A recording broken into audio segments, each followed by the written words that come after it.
Hello, everybody. Welcome back. It's been a bit, but we are back within this multiverse, episode 48, with your co-host Chainsaw Reaction Andy, and we're here with a couple of topics. We have a very big thing to talk about at the end during our topics. How are you, Andy? How has the week been? It's been long. I'm tired. I can even say the reason we're a little late is I fell asleep. I took a nap and my alarm never went off. Mm. So Yeah, I called him. It is Chinstrap and Andrew. Thank you, Canada, so much for being here. Canada, I think, is out right now on set. I don't know. I think he's on the set of The Flash. I think that's what's happening. Um, it seems The Flash is coming to an end in terms of filming, either tonight or the next couple of days. Whoa, light just flickered. Am I still here? We still good? Yeah. you, I thought you said the storm had passed. Uh-oh. I think Jordan's power may have cut out. Uh-oh. He warned me. Yeah, I think Jordan's power just went out. Yeah, he froze. Although, what a shot to like Well,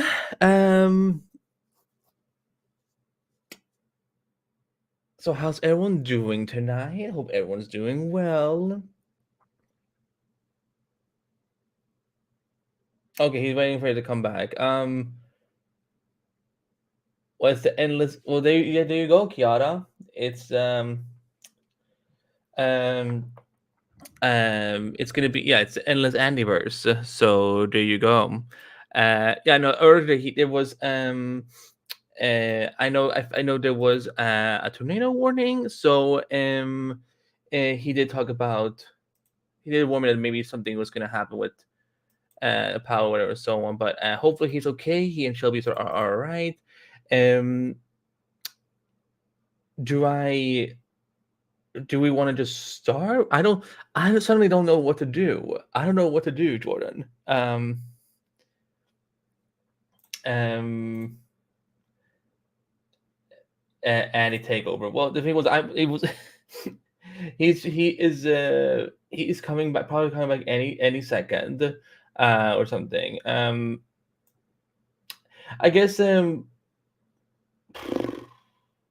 well, this is awkward. Because I don't know if I should start talking about topics. And it should be back. Warm up the show, Andy. Okay, warm up the show. Okay, let's talk about things that we like. Maybe just pass through some old news, I guess. I guess we can do that. Um, the Penguin Show has started filming. Oh, there we go. Is everyone all right? Yes. So, Okay. the lights flickered, and you probably saw that. And I'm like, oh, I'm still here. And then it flickered even a second longer than the first time. And that's when everything completely shut off for a second. So I had to wait for my router, which is in the living room, to reboot. So Okay. anyway, Well, thank God. Well, thank yeah, God everyone is okay. I thought we were past this nonsense because the storms passed through hours ago. So I'm like, we're good. Because by like 6:37, it stopped raining. The wind died down. I'm like, okay, we're good. Apparently not, guys. Apparently not. Um, okay, so we got a couple topics. I was actually watching the stream while we were waiting. So, oh, I just saw the flashing.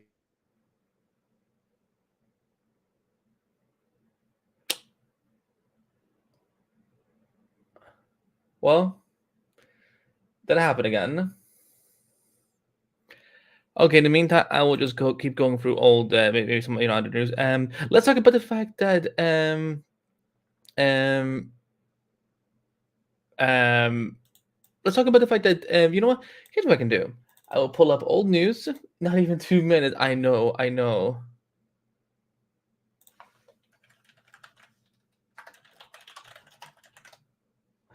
You know what? Here's what we do. So I will screen share. Just talk about old stuff. So let's talk about the fact that there we go. He's gone. Let's talk about the fact that Dead Boy Detectives is moving from HBO Max to Netflix. Okay, I'm coming. Okay, I'm sending you a message. Hold on. Oh wow. Uh, I hope everyone is okay. Yeah, Dead Boy Detectives is leaving HBO Max for Netflix. This is the first DC project that was. Uh, this is the first. This is the first project that didn't get canceled under the Warner Bros. Regime, but instead they got moved. And so, according to the Hollywood Reporter, Dead Boy Detective, I'm quoting myself now from my own article, so it's funny. According to Hollywood Reporter, Dead Boy Detective is moving to Netflix as a result of these studios. Per the trade, Warner Bros. Television has been shopping around after it was determined that it wouldn't fit in with DC Studios' overall plans. The shift of platform is also due to the HBO Max reportedly not having been able to market the show until 2024. Netflix, Warner Bros. Television, and Berlanti Productions have yet to comment on this story. So I was shook at when this happened. And he's, are you okay? I can't hear you.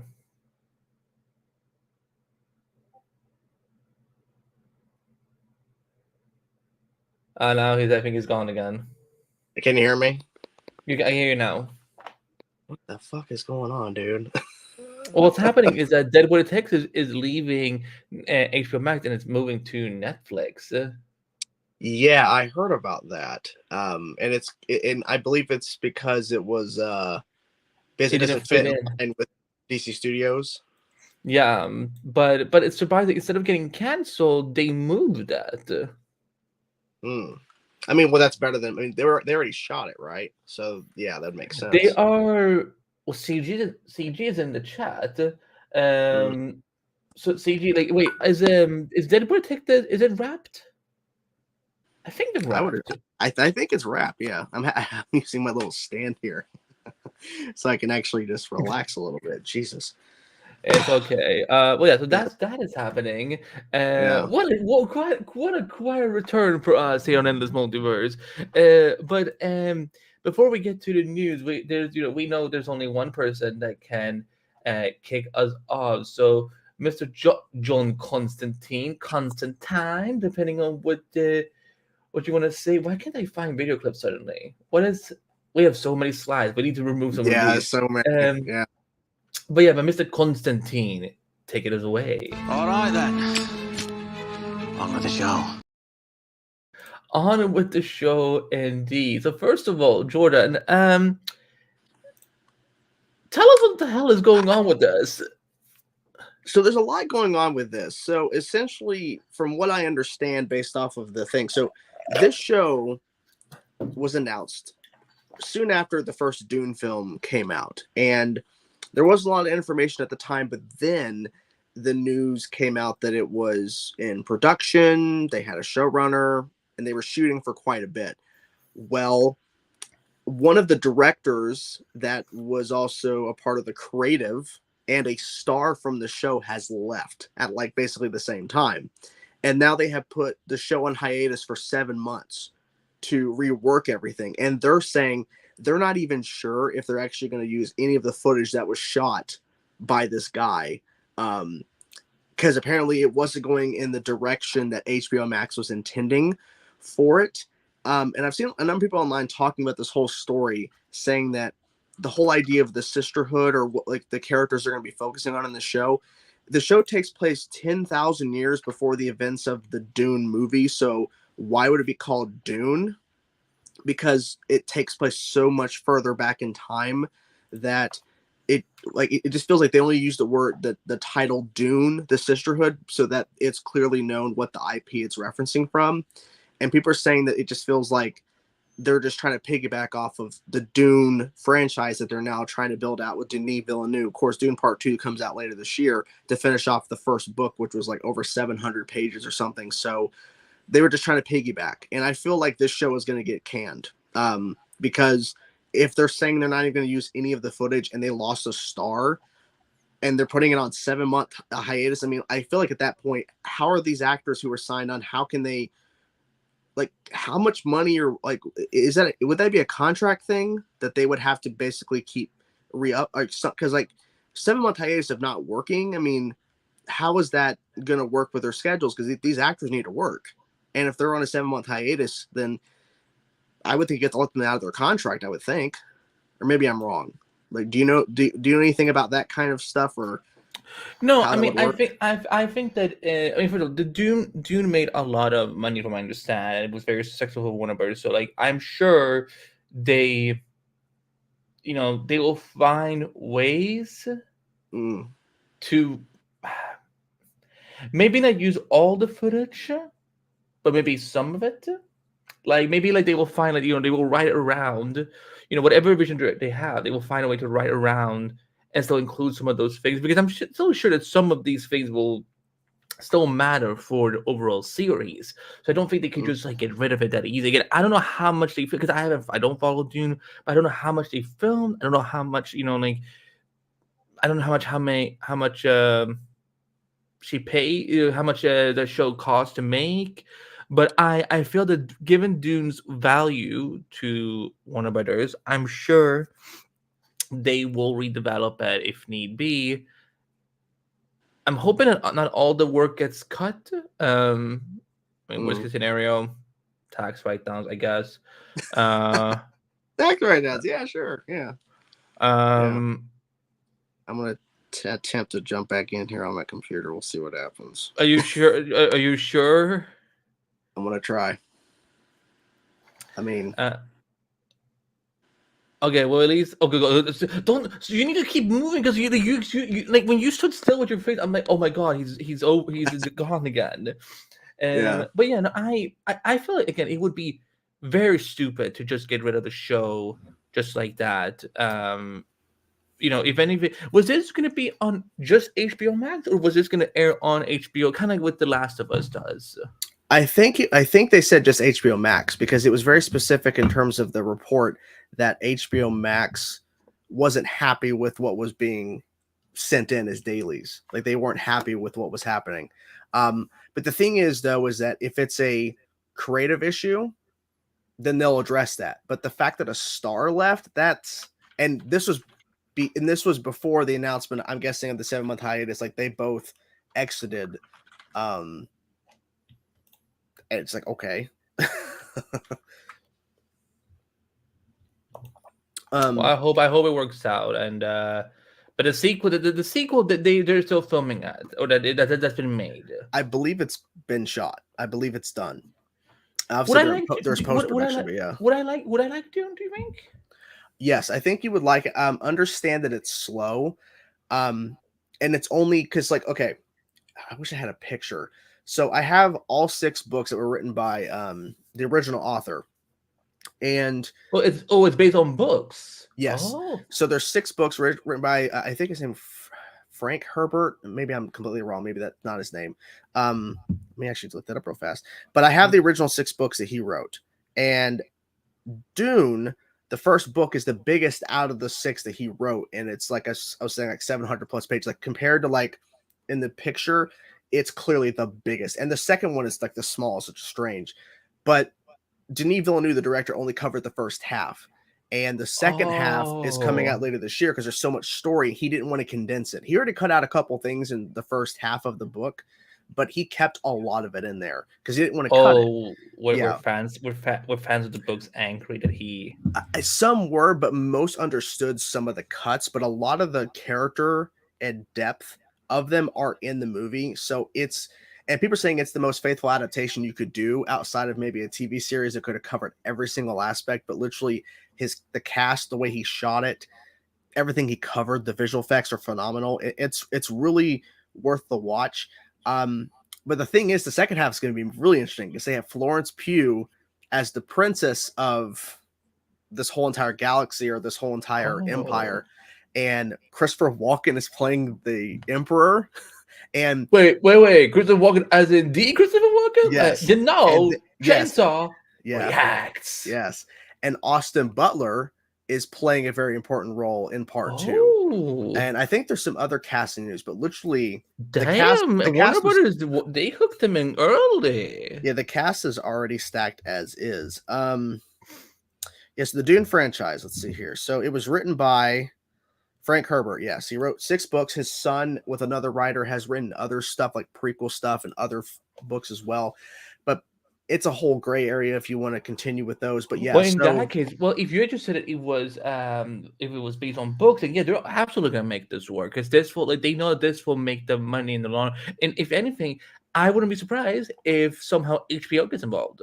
It would make more sense, like because Last of like I think they look at Last of Us and like, holy shit, this is making pretty good money for us. This is doing really well for us. So I feel I'm also still right now. I feel. no, that's fine. But, It's fine. but does it make sense? It makes sense. Like I feel like it would make sense. It would make more sense as if they did the route of like Last of Us, where it was HBO Max and also HBO airing, because with The Last of Us, they were able to, they still aired it on HBO on that Sunday night for Super Bowl, but they aired it early on HBO Max to get a lot of people to see it early for that one episode. That was weird seeing it on a Friday, like people being like, yeah, because Sunday is the HBO day. Yeah, so I feel like if they were to, because see, it wasn't confirmed to ever be an HBO Max hybrid where it aired on both HBO and then put on HBO Max, like House of the Dragon or all that. But I feel like it would probably benefit to be an HBO show where it aired on HBO and then on HBO Max. So it wasn't just HBO Max exclusive, because I feel like if Harley Quinn somehow aired on HBO or Adult Swim or something, as well as being on HBO Max or whatever, that'd be an interesting, because Cartoon Network is owned by Warner Brothers. It's a Warner Brothers company. So realistically, Adult Swim, they could put Harley Quinn on Adult Swim. Oh, And I feel like that would probably benefit the show more. People still watch it. People love Harley Quinn, but I feel like airing it at other places probably benefits it. So that's probably why The Last of Us is doing so well. That's why House of the Dragon was so successful out the gate, because literally it aired on HBO. If it was HBO Max original only and didn't air on HBO, House of the Dragon would have been successful, but not as much, because you got. I feel that sounds about right. I'm looking at the ratings right now. That's a pretty good ratings for The Last of Us. And episode even got over 1 million viewers. So that's pretty huge. House of the Dragon. Let's see. Look at their ratings on House of the Dragons now. I think House of the Dragon's first episode was 10 million views, the first one, and then it kept rising. Yeah, I'm looking at the live ratings. I'm like, holy shit! They're getting more viewers than any CW show is getting right now. I mean, well, hey, too soon. Golf is making them 3 million across all platforms. So I opened that press release. I got it yesterday. I'm like, are you fucking kidding me? Why are 3 million people watching golf? Who knows? Do you want to jump to a more positive topic, at least for us? I think it's positive. I mean, it's also sad at the same time. Well, it is, but we're Yeah, we're moving to so as of right now, today, most of the cast of The Flash are wrapping up the series. Kenneth Patton has posted a lot of stuff, and when that girl posted the Instagram story of her crying. Oh, I didn't see that. Let me see. Let me look this up. People were sharing the post of like her posting saying it was her last day. I didn't see the picture. No, there's a video. There's a video on an IG story. Oh no, because about to see my last shot of the Flash. There are no words. Like that's what I saw. That's what I saw. Not clip sliding. Oh, no way to fully process. Just thank you. Damn. Every ending is also a new beginning. That's fucking crazy. Damn. I talked to Canada because he had reached out and asked about if we were doing the show tonight. I'm like, yep. And I was wondering, like, is he going to ask to come on because it's like Flash is wrapping up. Do you want to come on? He's out on a set.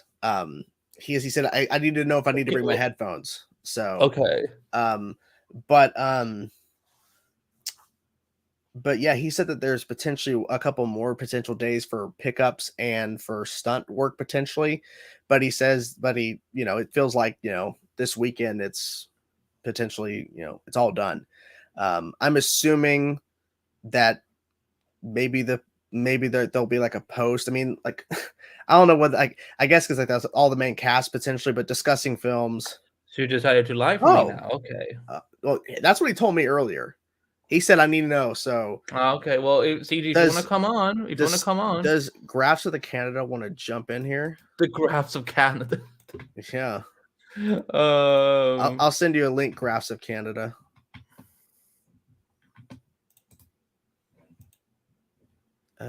Thank you for sending me a link, by the way. I was getting really because I was thinking, I was like, how can I jump in on my phone? I'm just glad you're okay, because I felt like the tornado hit your house or something, and then I'm like, can you imagine like the stream comes back for a second, and I'm twirling in the tornado. Hey. I'm reacting to a tornado. Don't laugh. That's so scary. Because guys, when he called me today, okay, so it's not too personal. So he called me he texted me, he called me, and I missed the call and say, call me when you can.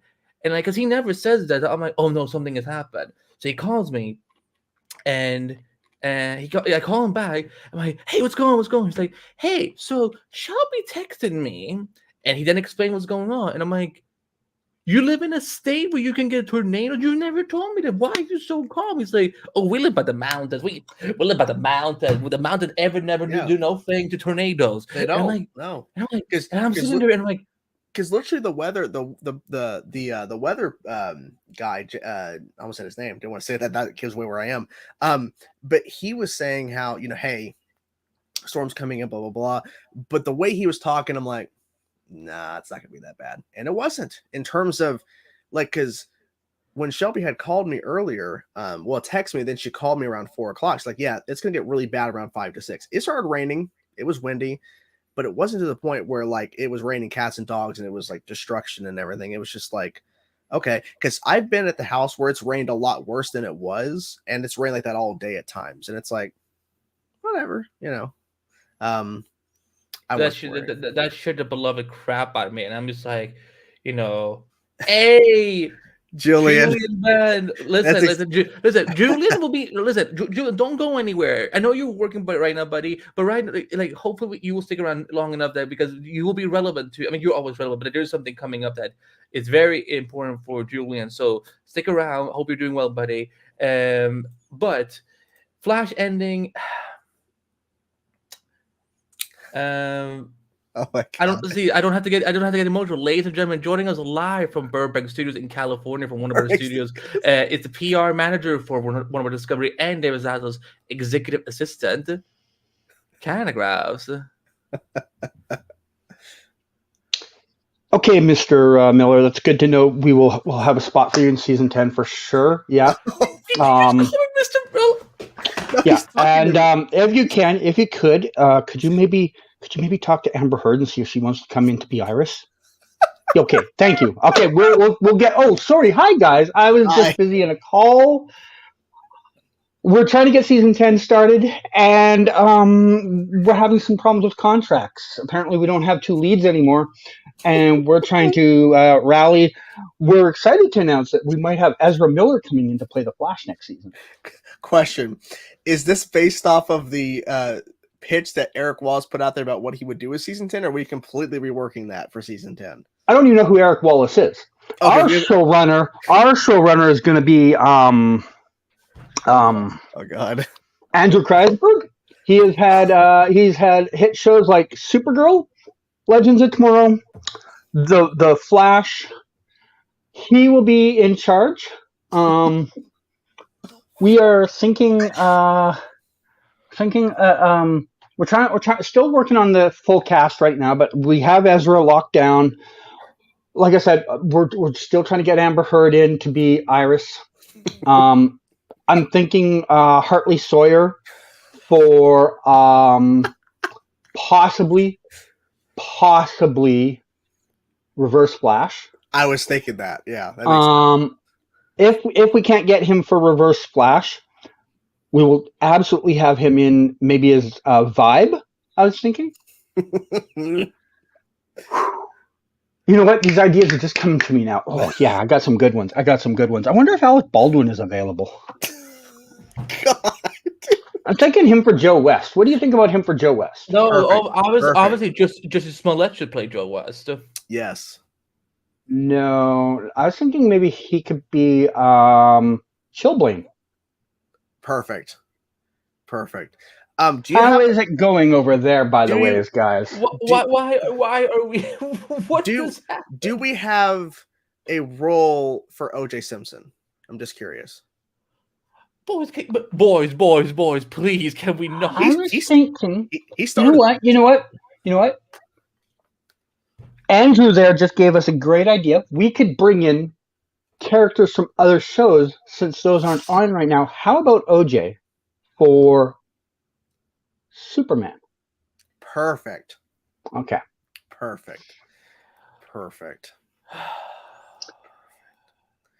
Yeah, so I was planning to go to the set tonight. They're in the studio, but I wanted to go there just to mostly to just try and get autographs when they're leaving and all that. It is not an easy venture, but it might be my last crack at it. But it's gonna rain tonight, like really ugly rain. So I did not go. You also have rain. We have it's raining outside. Yeah. Lost I mean, power. my rain isn't at least being spun around in the air like this. So I mean, I got that going for me. Oh, good lord. So okay, 5 to 9. This weekend is the wrap for most. Brandon McKnight told me that today was his last day. Today was his last day when it's really funny because there was a lot of confusion this week because I went into this week thinking Monday, the one coming up, was wrap day. As the week went on, I heard from more and more people. At one point I had 3 people telling me Thursday and 1 telling me Friday. Then today, one of those people that said Thursday told me it was now Friday. So it was now 2 and 2. And then other bits and pieces came out, throughout the day, and now I know it is today. So it's been a very confusing week for me. I actually went to the studio yesterday because I thought yesterday was going to be wrap day, and I ran into a crew member in the parking lot on the way over to the studio, and I outright said to him, like, "So this is you guys' final day?" And he's like, "Yep." And I'm like, "Oh, okay." He didn't correct me, so I was still under the impression yesterday was the final day. It's crazy. Yeah, but it is now the final day. I mean, the final official day. There's always the possibility they have like a makeup scene they didn't get finished. They probably will have a little bit of work for like the stunt crew because they always seem to get the short end of the stick. But for all practical reasons, it is the final day. Yeah, I mean, I know Grant is doing some things tomorrow, but not. It's mostly like I don't even know if I can say that. So I know Grant is doing some stuff tomorrow, but it's nothing like filming related. It's more technical aspects. Tomorrow's the day I think where he's shooting the scene where he signs the divorce papers. Oh, not Shades. I mean CG. Come on now. Well, no, you could blame me too because I wrote the script and he approved it. We were trying to figure this whole thing out. No, but I can't. Iris wanted out a day early, and we're like, we need a way to get her out. So, yeah. I'm not gonna say anything. And then we jump ahead.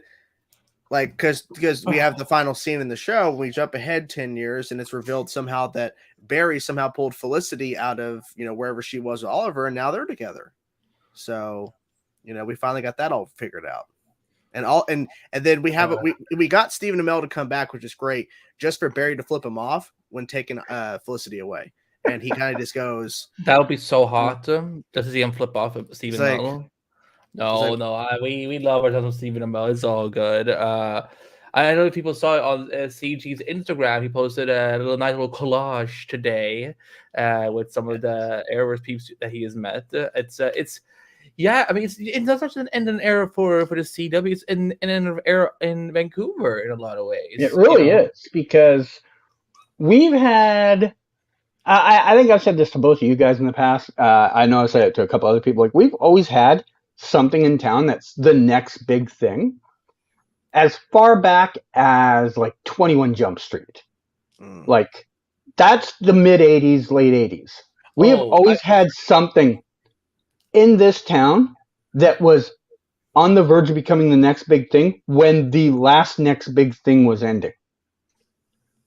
We don't have that here right now for the first time that I can ever remember. I mean, Superman and Lois is technically still around, but it's like in season 3 now. It's kind of still. It's not a it's not a next big thing either. It's just kind of a big thing. Vancouver's always had some next big thing coming. It was, it was 21 Jump Street, then it was the X-Files, then it was Stargate, then we got into Smallville, then we got into Supernatural, then we got into Once Upon a Time, Fringe, and then the Arrowverse. There's always been a new next big thing in Vancouver, and we don't have that right now, and it's weird. I wonder what the next big thing is going to be. Probably the Chegra spinoff. I mean, we're waiting for that. I mean, it is called. No, stop saying Chegra. It is Shalegra. I don't care what Wookiee Dude 99 says. It is Chegra. It's Shalegra. That's what Brandon said. He even said, like, I'm glad it landed on Shalegra. They're allowed to be wrong. But yeah, it's oh my god, it's an emotional time. Yeah, when Candace posted her IG video, I was like, it's over. Like, this is over. I saw the one photo where she posted the pair of wedding rings on the bed, and I'm just like, oh, her fans are gonna lose their shit on that one. Yeah. It's sad. It's sad. I thought it was, it's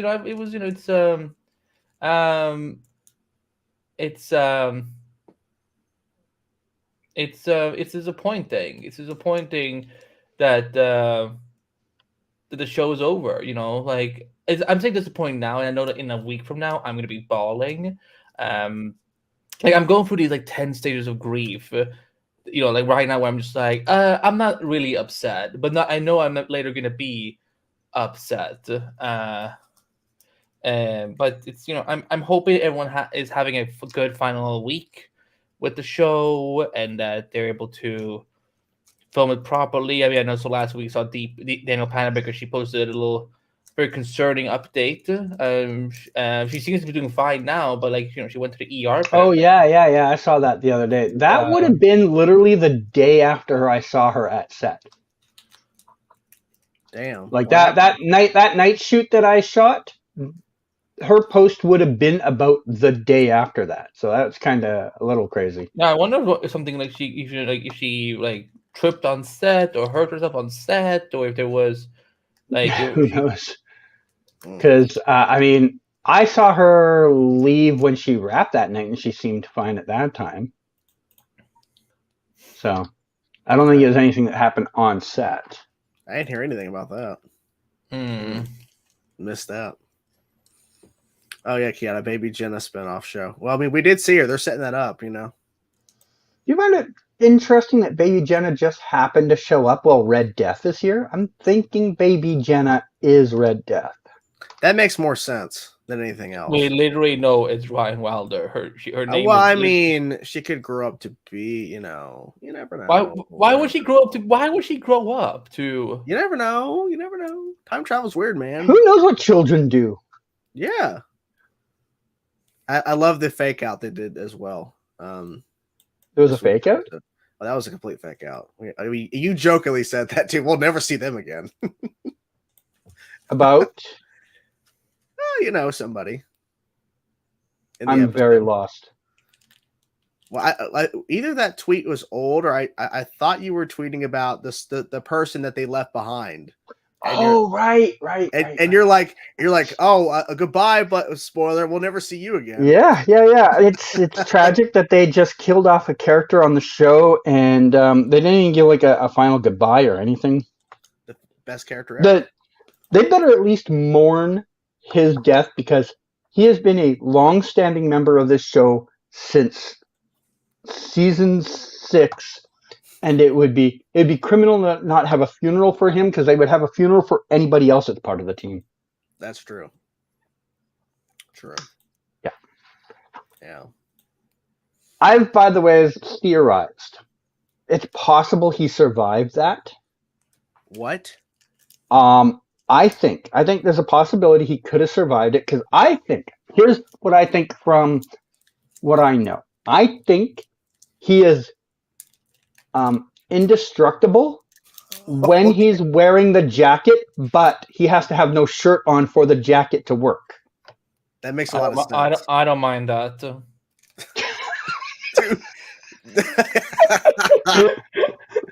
I sat there. The way they played that scene, and like Barry's freaking out, going, "We left him behind. We never do that." And then have Goldface like he flip flops all the damn time.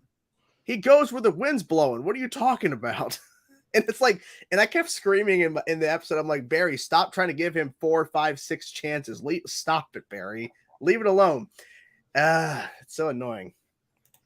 But I get it. Barry just, he wants to see the good in people, man. What's wrong with that? Well, there's nothing wrong with it, but the fact that this guy has fucked over several times the Team Flash, why would they let him keep doing it? Oh, Jesus Christ. But don't forget, he's all about getting reformed people jobs in the city. So that's true too. Barry's I've already theorized that the finale is going to be just Iris gives a speech to the villains. They decide to stop being bad, and then Barry gets some jobs in the city. This is the typical CW thing. They need to have a shirtless guy, because there's because I look back on it now, there's a lot of shirtless Stephen Amell shots early on in the show. Yeah. In the first couple of seasons of all of their shows, they really try to push into the youth market with like, hey, here's a shirtless guy. Here's a girl in a short skirt. Like, they really push hard into trying to get people to pay attention. I don't know why we're doing this right now. Andy has hacked your computer. We're gonna make fun. We're gonna make fun of Des. We're gonna make fun of Des. Yes, because his. Okay, yeah. I'm gonna stop before we get demonetized. We won't get demonetized.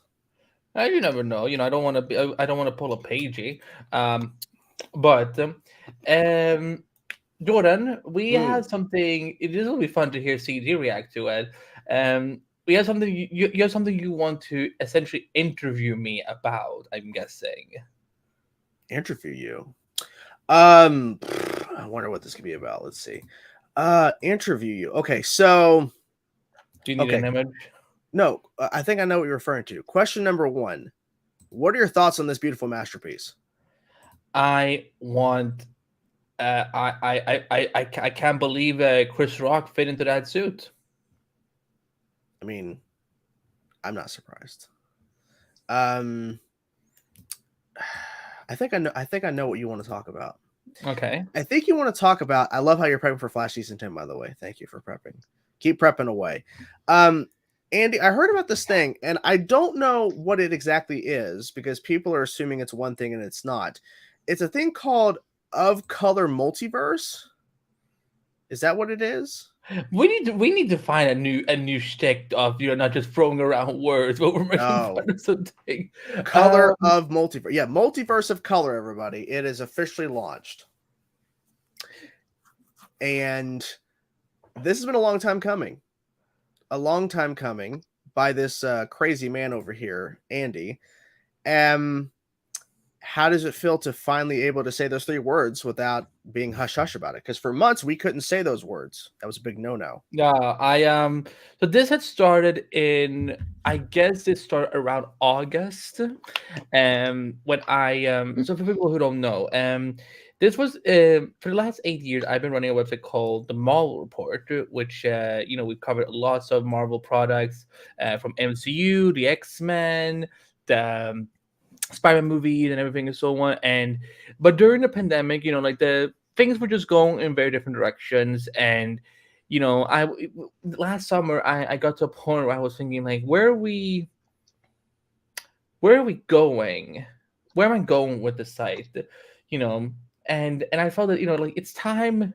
Maybe it's time that I have something that is maybe a little more generalized. So I started discussing with like the people that were still with the mall report, and then I had an internal discussion with myself, which sometimes can go very very bad, or even very very worse. Um, but I just got to a point. I think it's time for a new direction, um, for the site. So and I the thing is, multiverse has gotten so big, just in Hollywood right now. Like everyone is doing alternate universes and so on, and then I'm like, why don't I lean into that? Think about each IP. Think about Dune or Star Wars or Star Trek or Game of Thrones or the Arrowverse, the DC movies, the Marvel movies, etc. So as their own separate Earth. Mm-hmm. So multiverse came in there, and I knew that because, and here's what was happening, because this was around the time when all the cancellations and the axing and the act of Zaslow was coming into play. And I'm like, I think my podcast network might be in trouble. But it became like it became a very golden opportunity to be able to bring things together. There was an idea to bring together a group of properties, and Yes. Boys. There's a world out there where there is other properties outside of the Arrowverse. Exactly. It's But on this world, we only have the Arrowverse. exactly, And thank goodness we do. it's the best one we got. But so Multiverse of Color just came one day, and I will start to reach out to various content creators, and I knew that because hey, I have a show called Endless Multiverse. Why do I try to lean into that? So I reached out to Jordan, asked him like, would you? Why you cry? Why were you crying? I'm not crying. Why were you doing this? Like, It's itchy. okay, I thought you were like pretending to Itchy cry. face. That's better. So it's so much better. So yeah, he was very much interested. So I've been balling ideas with with a lot of people over the last couple of months. The plan was initially to get it up by January 1st, but Andy was so tired. I'm talking about the first person that's not good. I was so tired during the holidays that I'm like, no, there's no way I can get this finished. Then we were trying it for February, and I knew that was not going to happen either because then I had to start doing flash prep. But thankfully, throughout this last month of February, I was able to finish what was needed to be finished, and as of this Wednesday, March 1st,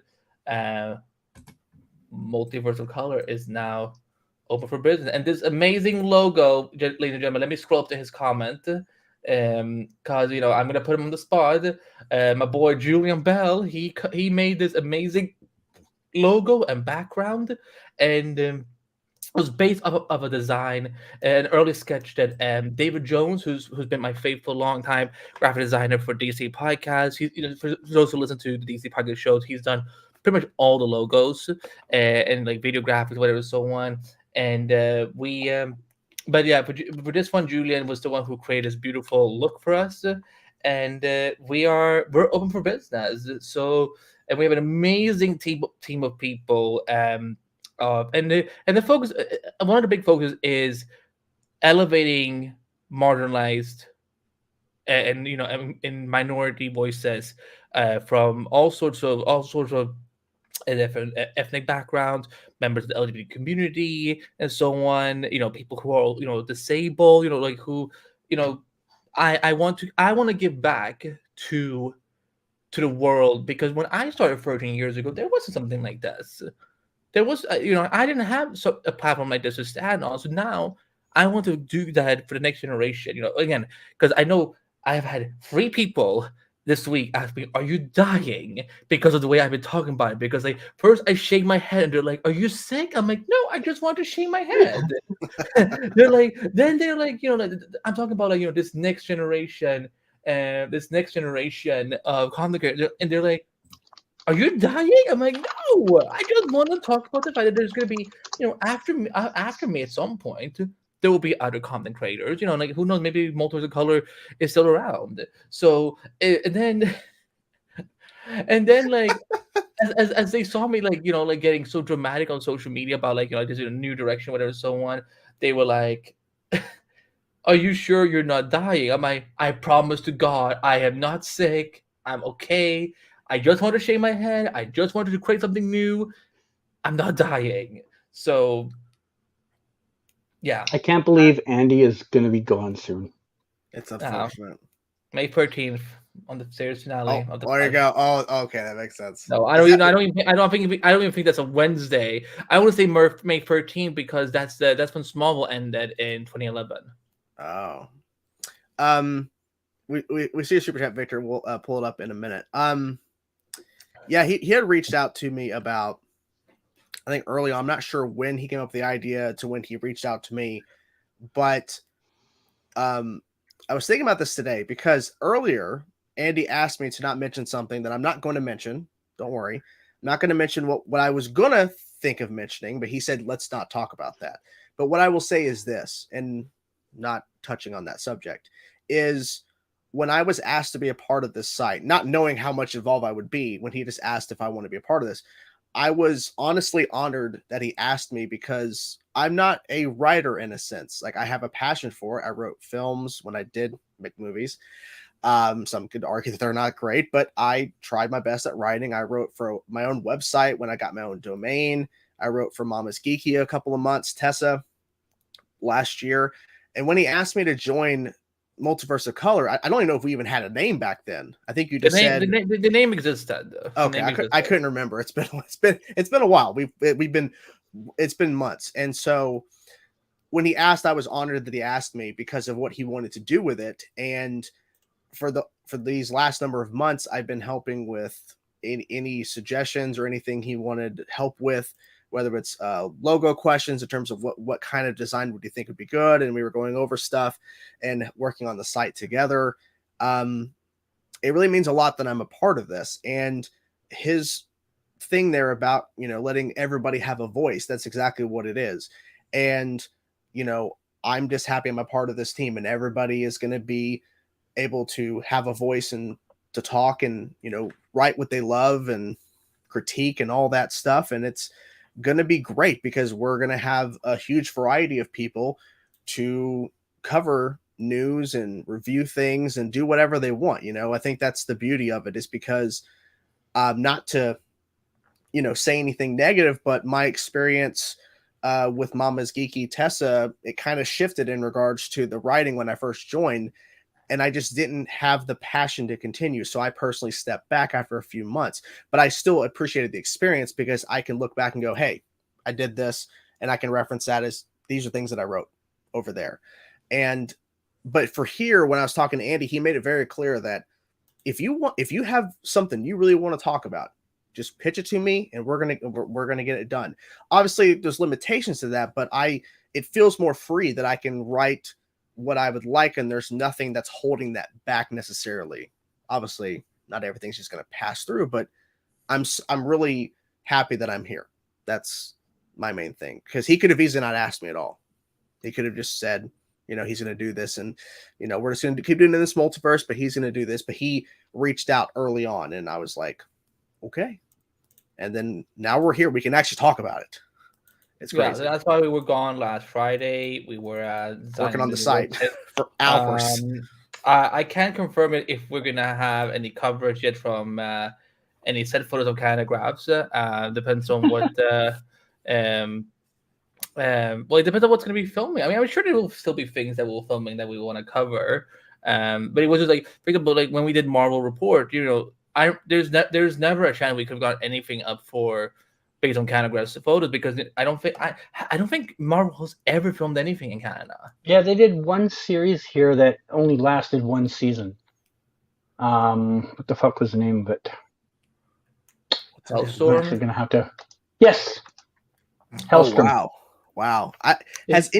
Who has seen that? Anybody in the chat? Have you seen that show? I don't know anybody who's. Honestly. I'm not joking. There was a point for several months where I was the only promotion they had. I'd put a video up of the one day I went to their set, and it was the only promotion they had for months. Well, I also noticed too, their marketing was terrible because it was like dead on arrival, so they just put it all out and they didn't really market it. They just it's here. Like, okay.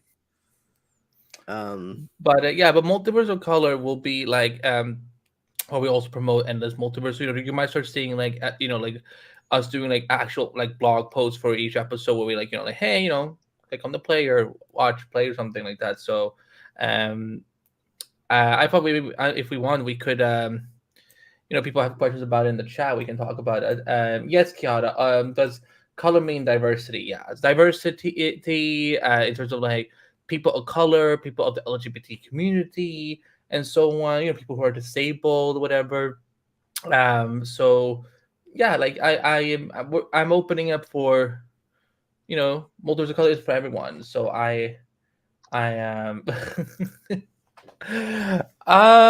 We will see. We'll see. My review is now up. I bet to say his non-spoiler review, or is it covering the first 5 or 6 episodes? 6 episodes, yeah. Yeah.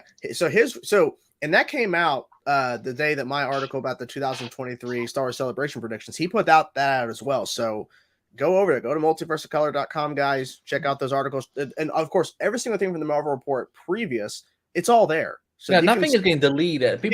I had someone thinking like, what's happened to all the other articles? I'm like, they're still there. Why would I delete 8 years of content? My review for Quantum Mania is there. Everything is there. You just go, you can search it up, all that. Yeah, I think your next post is about Ben 10, so people can look. Yes, I'm gonna start writing on that. And I will. Yes, the love for Ben 10, and I watched today's episode for this weekend for Alien Force. What a fucking doozy! Jesus, I didn't expect the direction it went. I was like, okay. It completely changes my perspective on an alien that Ben can turn into. I'm like, the fuck is going on here? Thank you so much, Victor, for the super chat. He's referring to Canada here. Were you able to get any mementos? Any actors still in Canada, or have they all started to leave? I'm assuming they're all still here at the moment, but most of them are. I do know Tom Cavanaugh left today. I would, and I'm being sincere about this, I would assume Candace is out of here the first flight she can find. Mm-hmm. Like, not to like harp on her, but that's just been her MO. I don't think she cares enough to stick around for the wrap party. I wouldn't be surprised if 1 or 2 others like get out of here as fast as they can for whatever personal reasons they have. But yeah, a few of them will still be here for tomorrow's. Like, there's a wrap party somewhere tomorrow. So I'm sure probably half of the primary cast will be there, and then maybe a couple of the other people that are still in town. I wouldn't even be surprised if like Steven and Javicia show up to it because they're in town for other projects. So yeah, I saw about that where Steven's in town for a movie. Yeah, something. At the time I didn't think it was true at the time. I thought that was some like BS line. And then someone else that knew someone working on it confirmed it, and I'm like, well, what's the name of it? They gave me the name of it. I'm like, yeah, it's a real movie. So, and the kicker is, who else is in the movie? Emily Bett Rickards. Yes. Whatever. Yeah. Fucking Felicity's in it too. And apparently they share a little screen time or whatever from what they know. But I bet you probably what happened is it's probably like a movie somebody in Emily's circle has created. Mm-hmm. And she's like, to get any eyeballs on this, we need to get Steven in here somehow. So they can promote it as like a reunion. Yeah. Yeah. 100%. That's what the is Stephen Amell playing a character who is just an archer as a hobby? What I heard is that he is going to play a guy who is stranded on a desert island for 5 years. Wow. But in those 5 years, he leaves the island a few times and even goes back home for a little while, but doesn't tell anybody. And he's in his family's office they're building at one Yeah. point. Yeah. And he's gonna see this girl. She's gonna have like glasses on, kind of like your typical nerdy girl, Mhm. works with computers, techie type.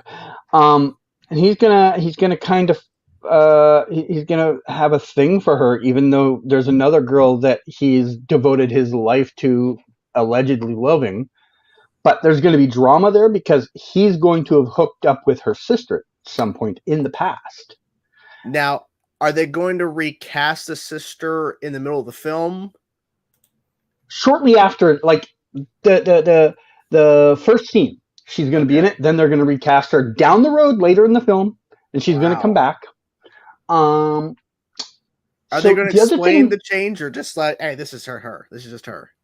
Why would you explain it? The other thing they're going to have him do, once in a while, just for no good reason, he's going to get shirtless and he's going to start trying to lift himself up on this big machine that's metal and it's got a bar, and he's going to put it up there. Oh. We're trying to find a name for it, but I have a clip from the way the movie. Of course you do.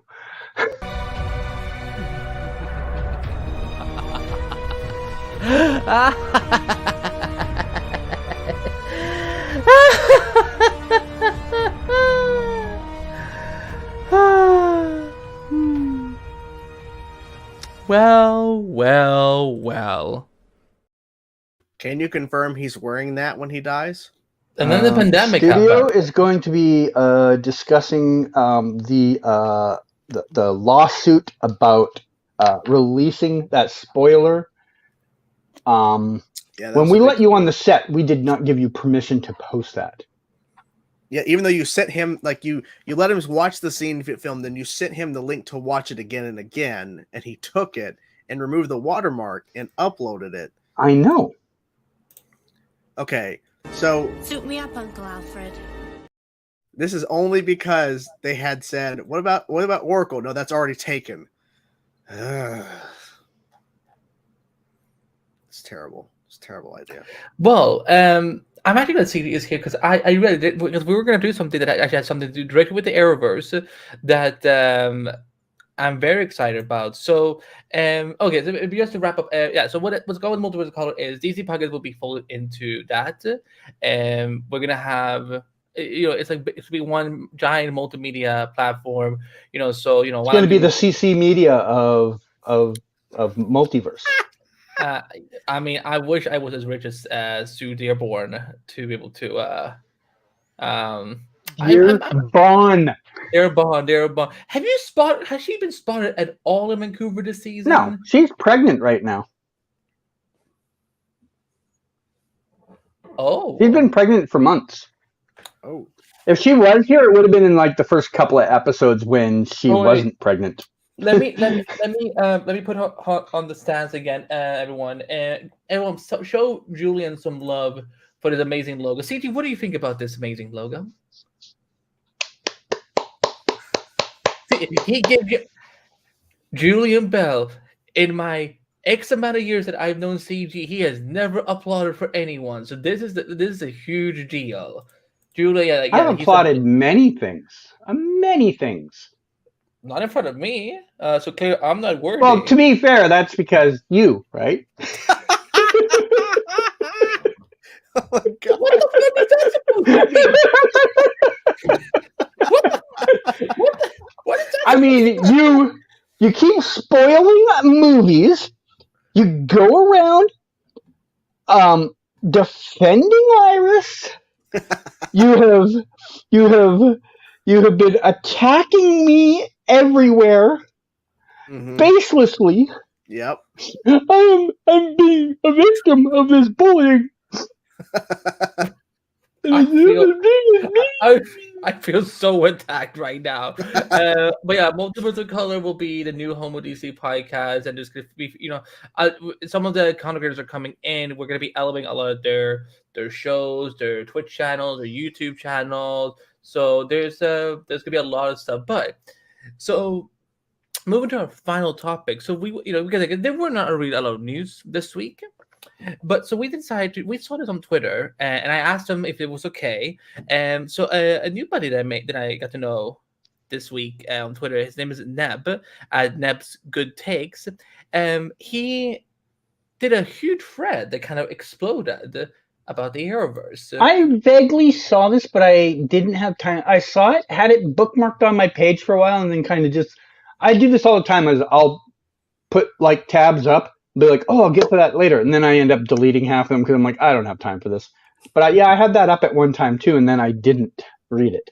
It's all good. So on the screen one. So I'm gonna throw up on the screen. I asked Neb if it's okay, but we're gonna go through some tidbits about the Arrowverse that we may not know of. So as you can see, the Arrowverse is ending soon. So here's a thread of some tidbits, behind the scenes issues, and weird lore I remember about it. I remember about it from the past 10 years, not in any particular order. Who's that? First of all, some of Arrow's first promo images look very different from the gritty tone the show ended up with. Oh, I have forgotten about. I don't remember these at all. I remember the Arrow one. I remember that one. But the other two, that one I don't remember, and I don't remember the first one where she's like leaning or some shit. That's weird. Stephen Amell wasn't happy when Warner Brothers announced Ezra Miller's casting as the Flash 1 week after the show's pilot. Oh, good lord, how well does this age? Warner Brothers, you failed as actor. Arrow star Stephen Amell has criticized Warner Brothers for its Flash feature film announcements on October 15, claiming the movie studio's Ezra Miller casting undercut the CW series television incarnation of the Flash, which had done just debuted. I thought that it was shitty that all this stuff got announced the morning of the spectacular reign of the second episode of The Flash came in. He told AMC Movie News in an interview published last week after explaining why second episode of new series are so important from a rating standpoint. Because that's true. Because I remember one of the things that anyone can be trained to watch a pilot. The second episode is like, are people going to come back? And he said, I thought the way that Warner Bros. Announced the slate of DC movies could have been handled better. And I think that someone like Grant Gustin, who had just launched an iconic character like The Flash, to record-breaking numbers. I think he should be given a wider breadth than the 2 episodes before another actor was announced to play his character, continued Amell. That's because I'm predicting with Grant, and that's because I think that producing 23 episodes of superhero television is more difficult than producing a feature film, and it's 23 episodes again and again and again, which he's not wrong about. Yeah, 100%. That's yeah. Amell criticized the movie studio for poor timing, but said nothing negative about the Warner Brothers choice in Miller over Gustin or anyone else. And then he kind of just... Yeah. It's weird because literally it was announced and literally the movie is coming out after the show's over. Like the movie is now finally coming out. Yeah, but I mean, I see people say that all the time, but to be fair, he did technically show up on screen like, 3 times? That's true. Yeah. At San Diego Comic-Con 2014, a DC panel viewed the full cast of Arrow, The Flash, Gotham, and Constantine together for the first and only time. And this was at Hall H, you guys. This was a major... I remember when someone in the crowd asked if he could pull up his shirt.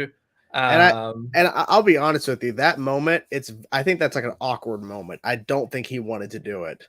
And I feel like they were all just like going along with it, but it's probably awkward as hell. They're like, okay, he's gonna lift his shirt in front of everybody. Like it's weird. It's a weird moment. Because I watched that panel, I'm like, the fuck? Okay. Matt Ryan has the funniest face. Ben McKinnon's like, could you believe that what those people at the CW do?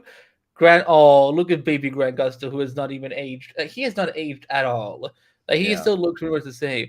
Daniel Panberg is like, oh, Candace is just like, let me get a better peek. Harold from Constantine, he was not impressed. No. When Barry learns how to do his first supersonic punch in episode 6, they use a shot of his fist going the wrong way. It has bugged me for 9 years. Let me see what that. Oh yeah. Okay. Yeah, I can see that. Mm-hmm. The artist Boss Logic got popular largely from his frequent fan poses during the early Flash and Arrow seasons. Sorry if these unearth any memories for you. No, but these are amazing. Let's look at these. Ooh. That's cool. This was from after he fought Ra's al Ghul. This I think was at the end of season 1. This is how I got to know Boss Logic because of this particular photo. Very, very cool. Cisco as Vibe. And when was I wonder if this was the season 1 finale. No, it must have been season 2, I think, because he has to write the white gold emblem. Have you seen some of Bob Logic's work, CG?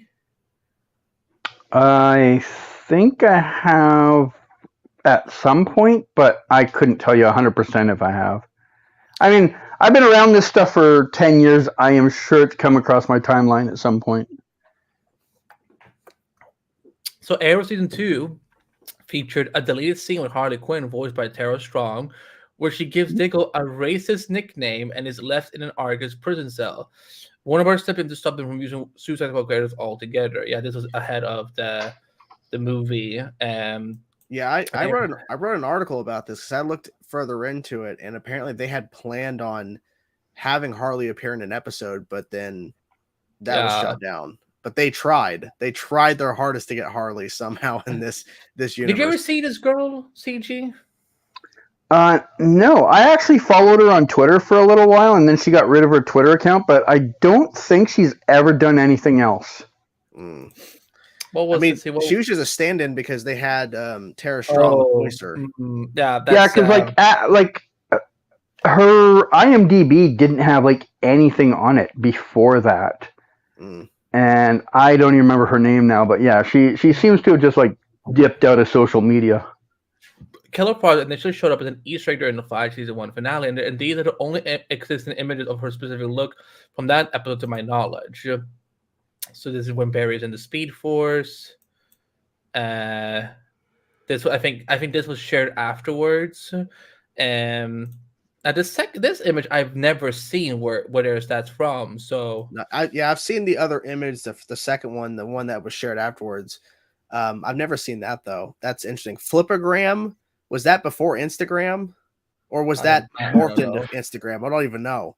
The Legends trailer, I remember. Yeah. Used footage which featured Stephen Amell and Grant Gustin, among many other scenes that were never made to be used for the actual show. Yeah, that was just test footage. I reacted to that trailer. I remember reacting to that trailer. I remember photographing that trailer.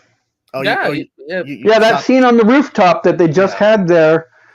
I photographed that. Oh no! An unfortunate editing mistake in Arrow season 3, episode 17. That Adam ruthlessly electrocutes Arsenal against the fans, but Oliver is about to talk him down and then leaves the area as it cuts to commercial. Roy doesn't show up again, implying he abandoned his sidekick's unconscious fried body. And Mark Guggenheim responded to him on Tumblr saying, "Yeah, we fucked up." I mean, he can say that about a lot of things, but I don't even remember that. I laughed so hard. Oh god, this one is a little too. We're gonna move on from those two because that's a little too. Firestone was killed off in the first episode of the 5 season 2 because they wanted him as a regular on Legends tomorrow, but Robbie was already booked for the X-Files.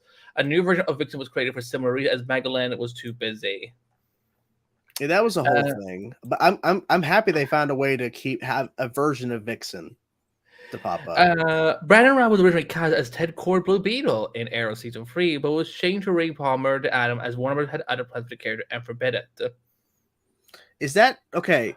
Question. I remember there was a panel, and they were asked specifically about Ted Cord. I don't remember them saying on the panel that he was cast as Ted Cord, then they had to switch it. I thought that they had went in and asked for Ted Cord, and they were told no, and they went with Ray Palmer instead, and then they casted Brandon. I don't know what's out there. I know about the situation, but I don't know if it actually ever came out. When he was cast, he was Ray Palmer, but I know what is out there in public, so I'm not gonna. That's all I know, because I remember watching that panel years ago, and they were specifically asking that they had said they reached out for Ted Cord, explaining the Ray Palmer thing. So they reached out for Ted Cord, Blue Beetle. Here's another awkward moment. After Arrow's very poorly received episode focused on G Control, Mark Guggenheim revealed that he planned on making a Black Lives Matter episode. When asked if Arrow had any black writers on the team, Guggenheim replied, "We'll be bringing someone in." The episode was never made. This was horrible. First of all, Arrow is not equipped to was never equipped to do a BLM episode. But the fact that there were no black writers in the Arrow writers room, that's horrible. Not surprised. Yeah, like it's just, and that gun episode was horrible. And do you remember? That scene? Sorry. Go on. Well, I thought you were asking him. Like, I get it that Supergirl has done political stuff, and Arrow, of course, was attempting stuff like that. I felt like it was just kind of like forced, in my opinion. It just kind of like, because it wasn't like Arrow has done a lot of political type storylines like that. I know the political stuff in terms of him being mayor and stuff. I mean, like that specifically covering what's in real life events like that. I felt like it felt forced, and it felt like they shouldn't have done it. But do you remember this episode? The gun Do episode. I? The gun episode. Yeah. Oh, I didn't hate it as much as the internet did. Violet Bean left the flat after playing Jesse Quick for 2 seasons due to landing a role in Greg Butler's new CBS show God Friend and Me. Unfortunately, God Friend and Me was canceled for 2 seasons, and Jesse Quick died painfully off screen from an antimatter wave. Yeah, it probably wasn't like nice. The CW was not allowed to use or reference Wonder Woman in any way for the duration of the Arrowverse. However, they managed to get quick approval for a quick shot and name drop of Themyscira during a single Little Tomorrow episode using footage of the Greek island, whatever you say it is. We'll take also, but then later on in Batwoman season 1, Wonder Woman does get name dropped in the first season, so we know Wonder Woman is out there somewhere, probably living on this island. This is funny. After a bad first season and worse fourth season of Arrow, the moderators of the show's subreddit gave up and changed it to a Daredevil subreddit as an act of protest. I actually remember that. I was on there once in a while because they would use like my spoilers all the time. I actually was on there during that era when it happened. Damn. Hope was restored after a great fifth season until season 6 was back again. So they changed it to a Punisher subreddit. And here are some of the proof. Damn. I mean, wow. Yeah, Schism post for that's funny. What is this? The Arrow season 3 because it ends on any desire of participants to continue. Tom, come on. Steve is just trying. He's trying to defend it. The character of Felicity Smoke was given a paraplegic storyline as a nod to Barbara Gordon Oracle, referencing her twice. To follow suit with the modern comics, it was handled poorly, and she was given a spinal microchip that allowed her to walk again. That was bad. Dumb. I mean, let's not forget that iconic scene where the chip starts working right after her argument with Oliver, and she gets up out of the wheelchair, hands him back the ring, and walks out, and the episode ends. Let's not forget. It's perfect. I was gonna go with Oracle, but it's taken. We didn't need that. It's so dumb. Oscar-nominated Sir Austin Butler was in 4 episodes of Arrow's first season. He played a club DJ named Chase, who was also secretly a League of Assassins member who fails to kill Thea and then drinks a vial of cyanide, dying instantly. And then he became Elvis. I can't believe. And now he's nominated for an Oscar for Best Actor. Jesus. The cast of DC's Titans allegedly declined to show up in the Crisis on Infinite Earths crossover because they were embarrassingly paid little money to film cameos. Instead, the studio was given footage of the original on-air Titans Season 1 finale, which was given a red filter. So here's it. I still remember all the ridiculousness around that. Was any of that true? Like the actors like not wanting to be involved at all? I can't remember which one it was, but one of them actively said on Twitter that he would not. He was not going to work there and wouldn't. I remember, I forget her name, who played Donna Troy. Connor Leslie? Yeah, I think she had tweeted because when her Earth got destroyed in that cameo thing there that you just showed, I remember her tweeting saying like she was really pissed off that they killed her Earth, and that she was angry. And I think I addressed that in a live stream shortly after that episode, and I addressed her and it says, "Get over it. You're not the writer. You're an actor. Get over it." And the fact is, her Earth came back. Of course, everything was fine because Mark Guggenheim was told you can do whatever you want, but you got to fix everything. You got to put it all back. So complaining on Twitter was that explains why we never because I was wondering where were these two shots from season 1 of Titus? I'm like, oh, this is from the Erased finale. Yep. Let's see. Let's continue. Terry Beatty, co-creator of the character Wild Dog, was pissed when Air decided to give him a new modernized costume. They later went back to the original suit. Yeah, because this was, I don't know what the hell they were thinking. But this suit, if it would load, what is this? Trying to switch it up. I remember seeing that for the first time going, oh, I didn't know that was even a thing. This was perfect. This was perfect. Let's see. The Flash had to change the suit's cowl early in the first season as it was glued to Grant Gustin's face, gave him migraines while filming. That's why it looks slightly different after episode 9, and probably also a reason why they struggled with designing it in season 5.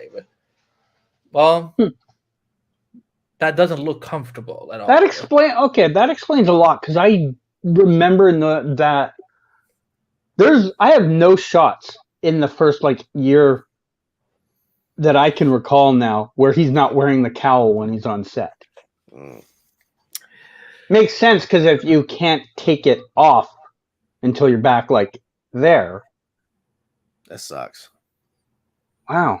A crossover between Batman and Superman Lois was canceled due to the pandemic. Since then, Superman Lois has been retconned to not take place in the Arrowverse at all. Well, that's up for debate because it's in the franchise. It's just on an undesignated Earth. I remember that announcement, and I think what was her name? The showrunner of Batwoman, Caroline Dries. Yeah, because she was asked about it, and she's like, "I didn't know about it until it came out in the trades." She had no idea there was a plan for it, or at least that's what she alleged. I was like, "That's odd."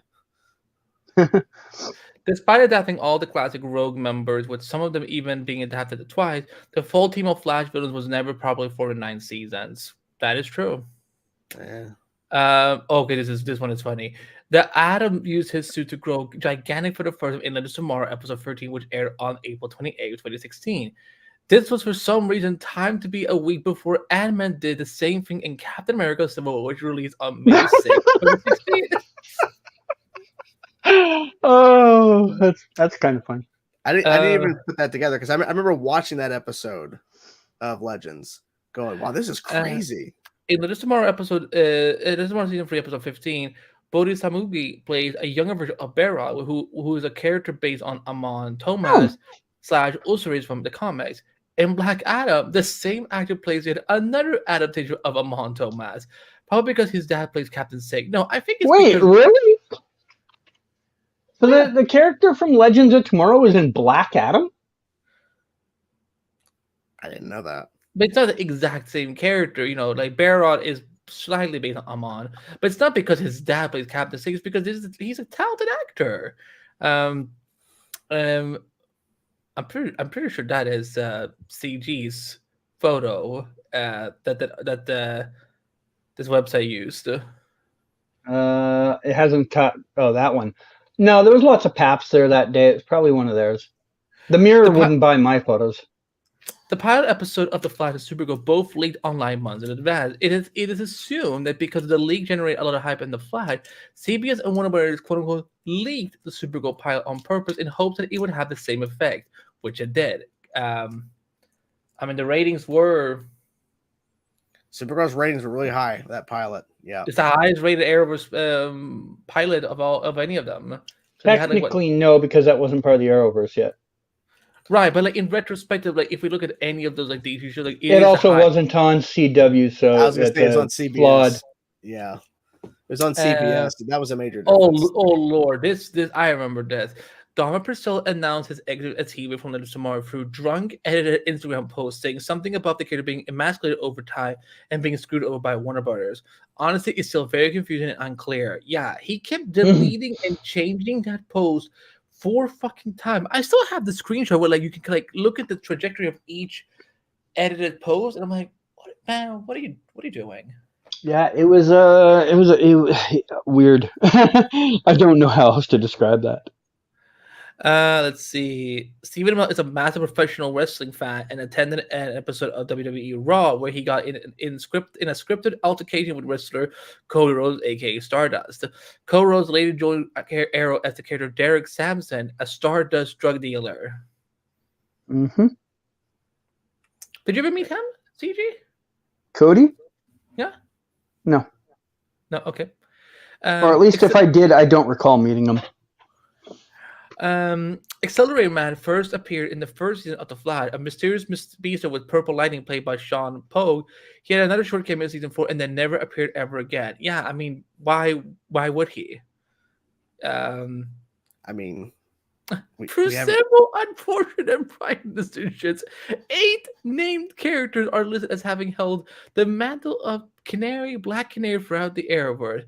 This does not include the Canaries, a vigilante network established to exist in Arrow's bleak future timeline. 8. Yeah, let's open this up. Sarah Lance, well, she was the Canary. He was never a Black Canary. Laura Lance. Evelyn Sharp was this is always from Arrowverse Wikipedia. Evelyn Sharp just took the costume for a day. It's still technically she was in the costume though. Yeah. Yeah. Dana Drake, the Black Canary from Earth 1A, Laura Lance from Earth 2, Zoe Ramirez, and Carolyn Lance from Earth 2. Who's Carolyn Lance? That is... from the crossover, right? Because they were Birds of Prey, right? Yeah. She was played by that mom who paid money to her daughter's school to try to get her in. Linda Park, Wally West's wife in the comic, is introduced as a reporter covering the particle center explosion. She's then recast and introduced again as Barry's new love interest for some reason, and is revealed to be an adaptation of Dr. Light for some reason. And then she's just gone. Yeah.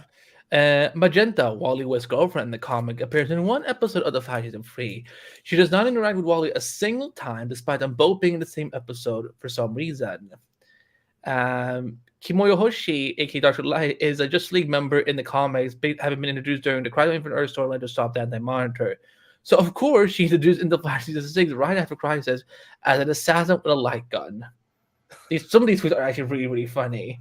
In the canon tie-in comic, now CG's going to get angry because he doesn't like these comics. In the canon tie-in comic for the Arrowverse adaptation of Crisis on Infinite Earths, Wally West is killed.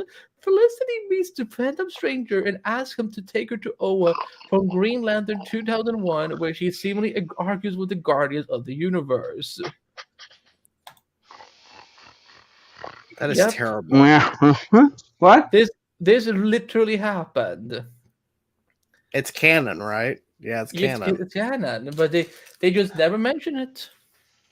Why would they? Let's see. After many years of intense fan demand, there wasn't that intense fan demand to see Booster go. There's more fan. This is more of a canon than that. At the end of season 7, played by Donald Faison, he was adamant of drawing and more views to save the show from cancellation. It did not work. I love that word. It did not work. Weird Al Yankovic has 2 different Arrowverse Wikipedia page. What? Yeah. Alfred Yankovic. Weird Al. That's weird. What? Why? Caden Snow is shown as an extremely intelligent character having a PhD and 2 doctors, being a trained scientist, neurosurgeon, bioengineer, and was crucial in creating a particle accelerator. In the season 1 finale of The Flash, she asked what a singularity is. I just love the way they wrote this. Jessica Parker Kennedy was cast Nora West Allen, but she's actually older than Grant and Candace Patton. She's a decade older than Jordan Fisher, who plays her brother. She's 38. She doesn't look 38. No, she doesn't. She, Queen knows what she's doing. Despite being a classic Flash villain, the original Captain Cold and Captain Boomerang spent more time fighting Green Arrow in this universe.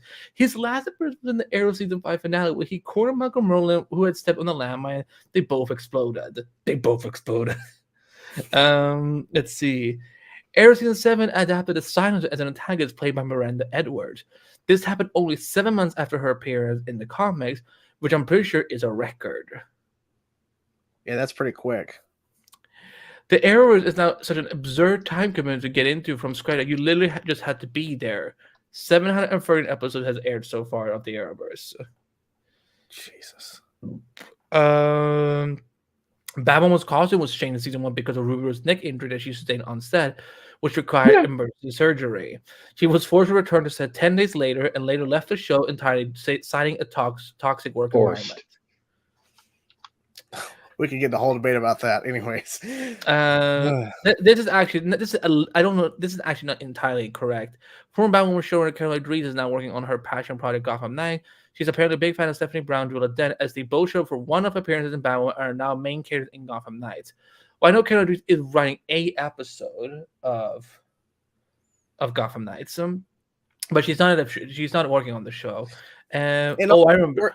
Wording there's weird because she has made a point to say that Batwoman was a passion project she was really proud of. Why would her passion project be Gotham Knights when Batwoman was the thing she really wanted to do? I don't understand. David Harrow played the character of Martian Manhunter throughout Superman's entire run.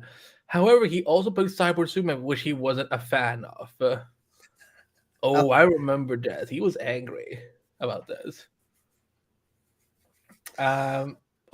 Patrick Sabini played Captain Singh, a recurring character throughout the 8 seasons. Not in 9 yet. You can look forward to seeing Captain Captain Singh this season. Yeah, Captain Singh in this season of The Flash. You can go to catagrams.weebly.com to see a first look at Captain Singh's return to Flash season 9. He has a sick beard. Yeah, I remember. Here he is on Arrow. Oh my god, this thread is so long. Yeah, I'm not going for every tweet. I've skipped a couple already. I have not found the end of it yet, and I passed where you are like a minute ago.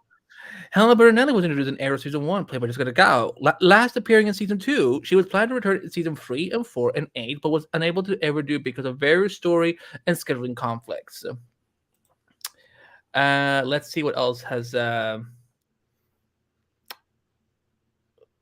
Savitar, the main villain of The Flash season 3, was entirely CGI up until the 15th episode. Really?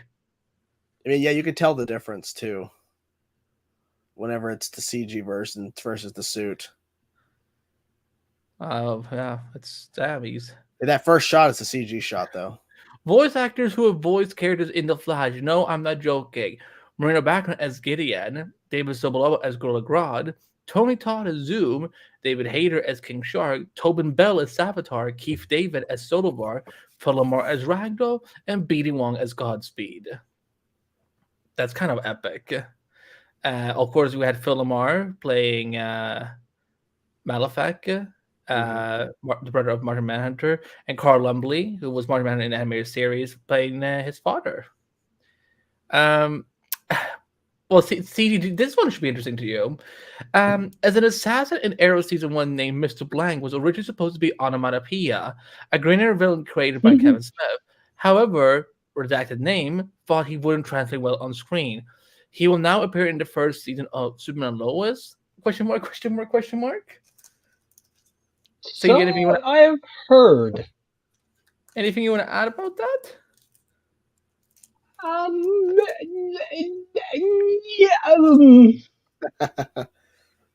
I don't know where they get this stuff from. I don't know either.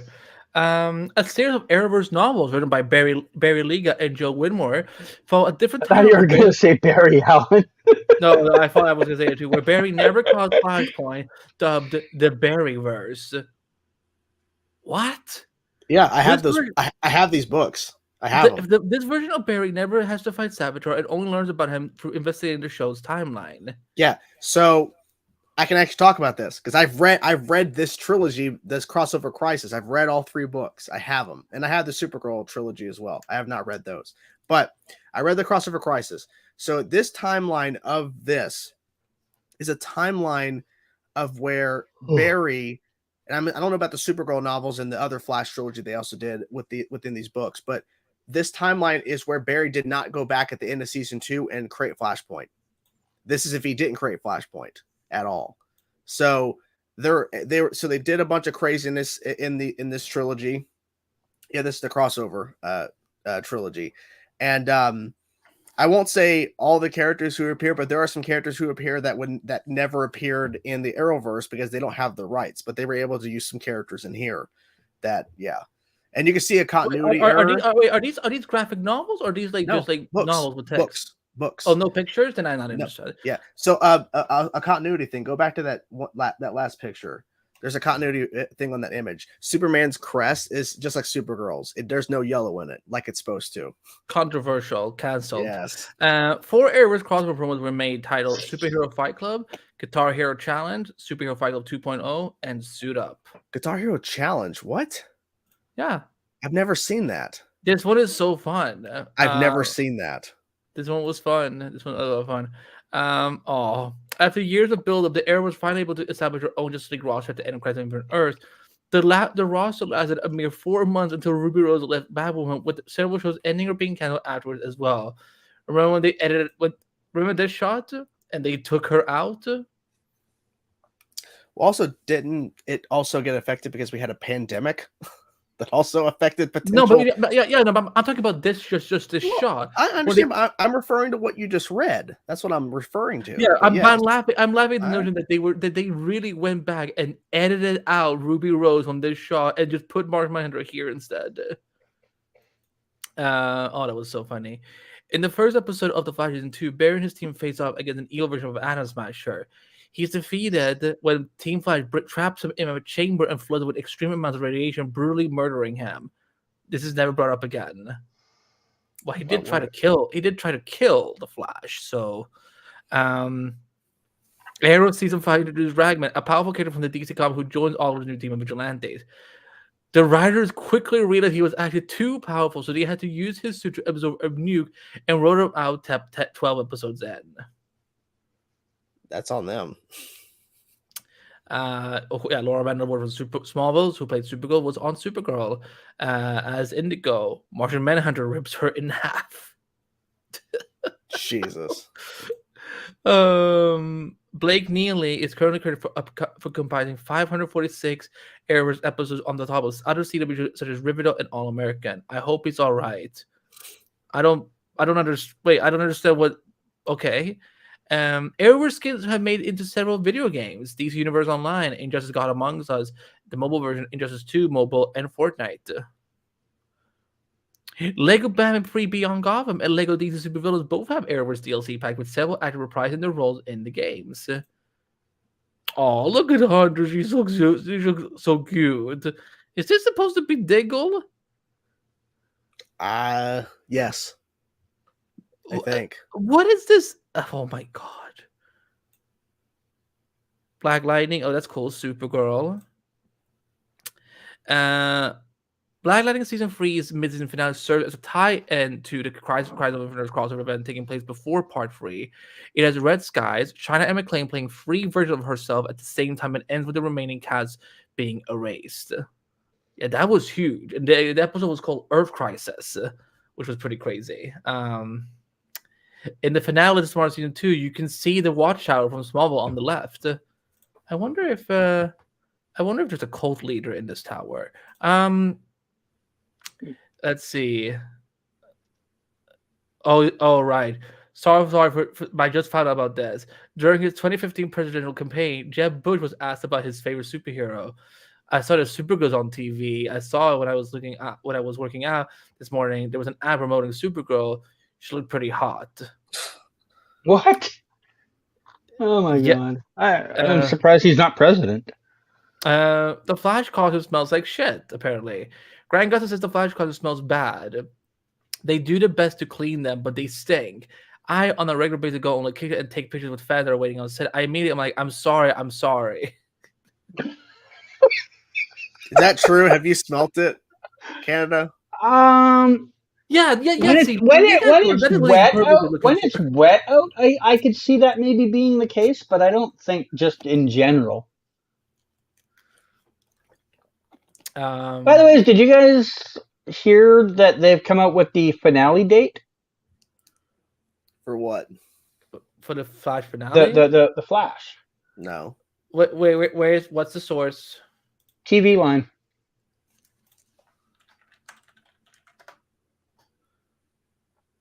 It's an article that talks about it says the Flash Candice Patton wraps is filming Iris West Allen, plus when will the series finale air?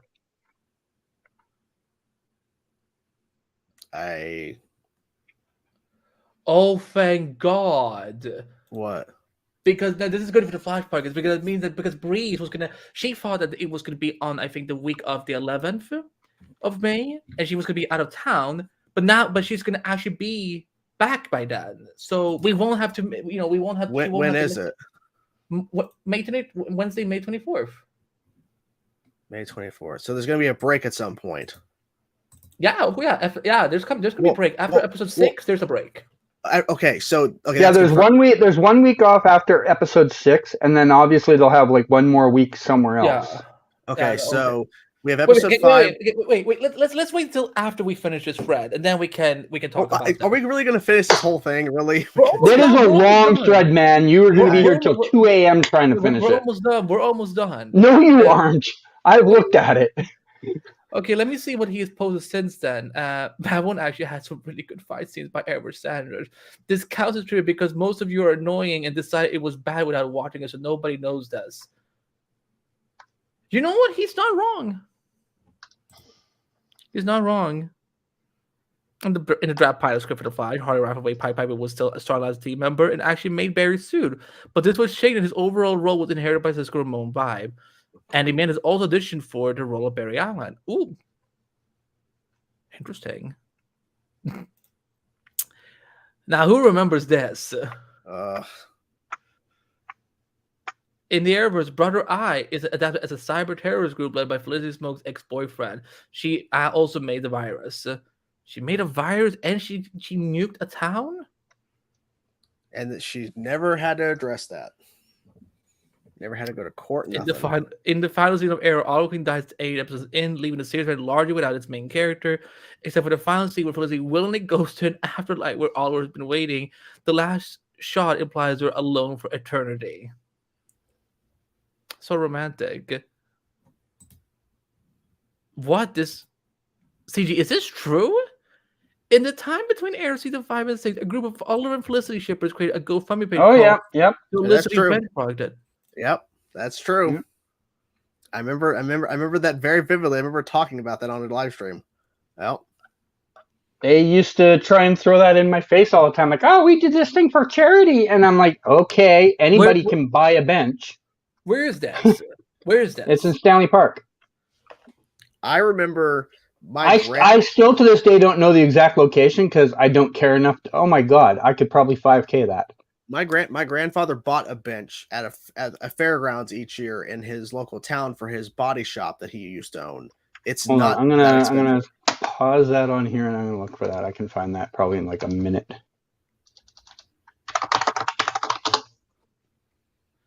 Egon Callow, who played Mr. Terrific for 14 of Arrow, made an AMA post 2 years ago, also explaining how he and other cast members were frequent lurkers of the subreddit. He said he loved most of the critique and insane shit posting, along with other insights into the show. Oh damn!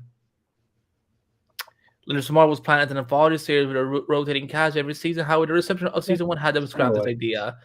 Additionally, the DT's Fanagar invasion storyline was dropped as Hawkman and Hawkgirl got written up entirely. Yeah, and if you guys want to go read the rest of the thread, I remember that Supergirl was really planning to go on for 7 seasons, but the cast was tired and they took those plans and merged them with season 6.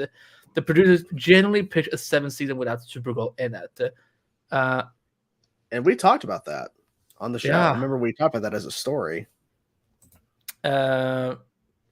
Once COVID-19 began severely disrupting television production, Stephen Amell gave Garrett Lambert a call and offered to film a 9th season of Arrow if there was an actor availability emergency, which would bring Oliver Queen back from the dead. Because he's actually insane. Wow. I don't blame him because at that time he was stuck there and he's like, hey, like there's something we can do here. So but yeah. For Black Knight's final season, a new purple suit was made for Thunder. She received it in the 9th episode is used on screen for literally just 2 minutes before the series ends. However, for her future appearance on Painkiller, the spin-off that the CW didn't pick up. He's also in Vancouver filming. They could have someone from almost every show here. Ooh, who remembers this? In Legends of Tomorrow Season 2, the Legion of Doom creates the alternative reality Doom World. In this reality, Felicity Smoke is a vigilante with her own vigilante superhero suit. And to be honest with you guys, for a moment, I may be losing it this far, but I like the suit. It's okay, I think. CG, in Chainsaw, you want to react to this? It was dumb. Wait, what? Hold on, let me read this again. Emergency. Oh, shit, I already lost. Money.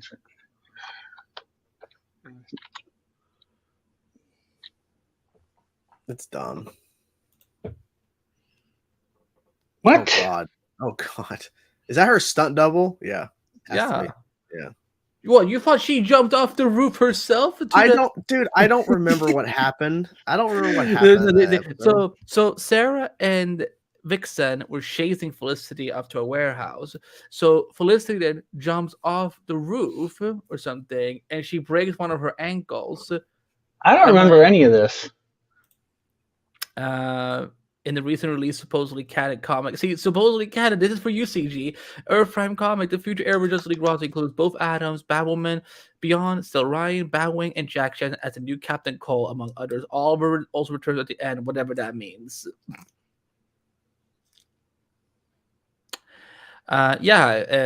This is impressive. Yeah, Alan Scott was going to be in Linda tomorrow. Ryan Reynolds? Yeah, he Andy Poon, my good buddy Andy Poon. He did a design of what the suit would look like, so he just used Ryan Reynolds as like a reference point. This is actually a pretty nice suit, neat suit. He's released some cool stuff over the years, like unused stuff that he had made. I remember this when Haldron had a faceless. Where were your photos of this stunt double, CG? That looks like it's probably in a studio. Yeah. Why did you could just break it in? Because we do have police in Canada. Are you sure? Oh yeah. In Arrow's infamous fourth season, several episodes ended with flash forwards showing a great reveal that the main character was going to die, but the fans speculated who it could be. As it turns out, the writers didn't know who was dying either, and later decided on Black Canary. What up? And then CG spoiled. Yeah, it's funny because I got all the flack for that, and yet technically I wasn't even the first one to break it. I just was the one that got all the flack for it. Barack Obama survived an assassination attempt from Gorilla Grodd while attending college. It's true. I saw it on a documentary called Legends of Tomorrow. There's a lot of good trivia here.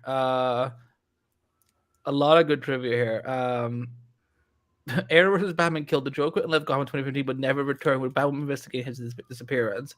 This storyline was dropped with Ruby's departure, as a recast of Ruby KK is written out to investigate this off screen and probably won't resolve it. Just assumes it. Yep. Today, Batwoman is the only live action show or movie that used comics accurate white eyes for the main Batsuit. Is that true? I guess. Oh. But didn't the Dark Knight, didn't he have lenses then? Yeah, but that's a well. No, I don't think he did. No. CG, let me ask you about this. When you saw this creature walking around on set, what was going through your mind? You're like, what the hell am I looking at? Basically. I mean, by this point, I'd seen so many ridiculous things in the Arrowverse. I just was like, oh, new villain of the month. I don't know what he is yet, but I'm sure I'll be photographing him over the next, 14 episodes, unaware that he was only on set that day. It's one and done. I have no rival.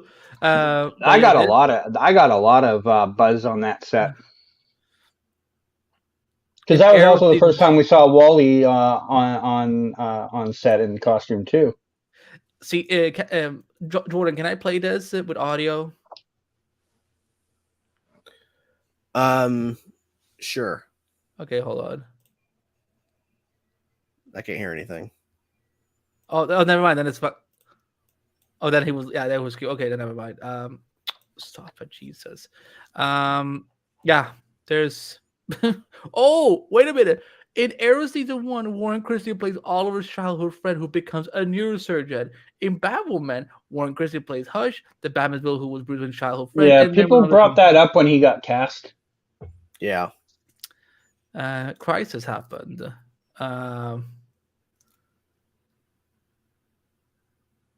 In Flash Season 1, Mike Rory is introduced as a sadistic criminal obsessed with fire, believing his true self was revealed by the burns on his body.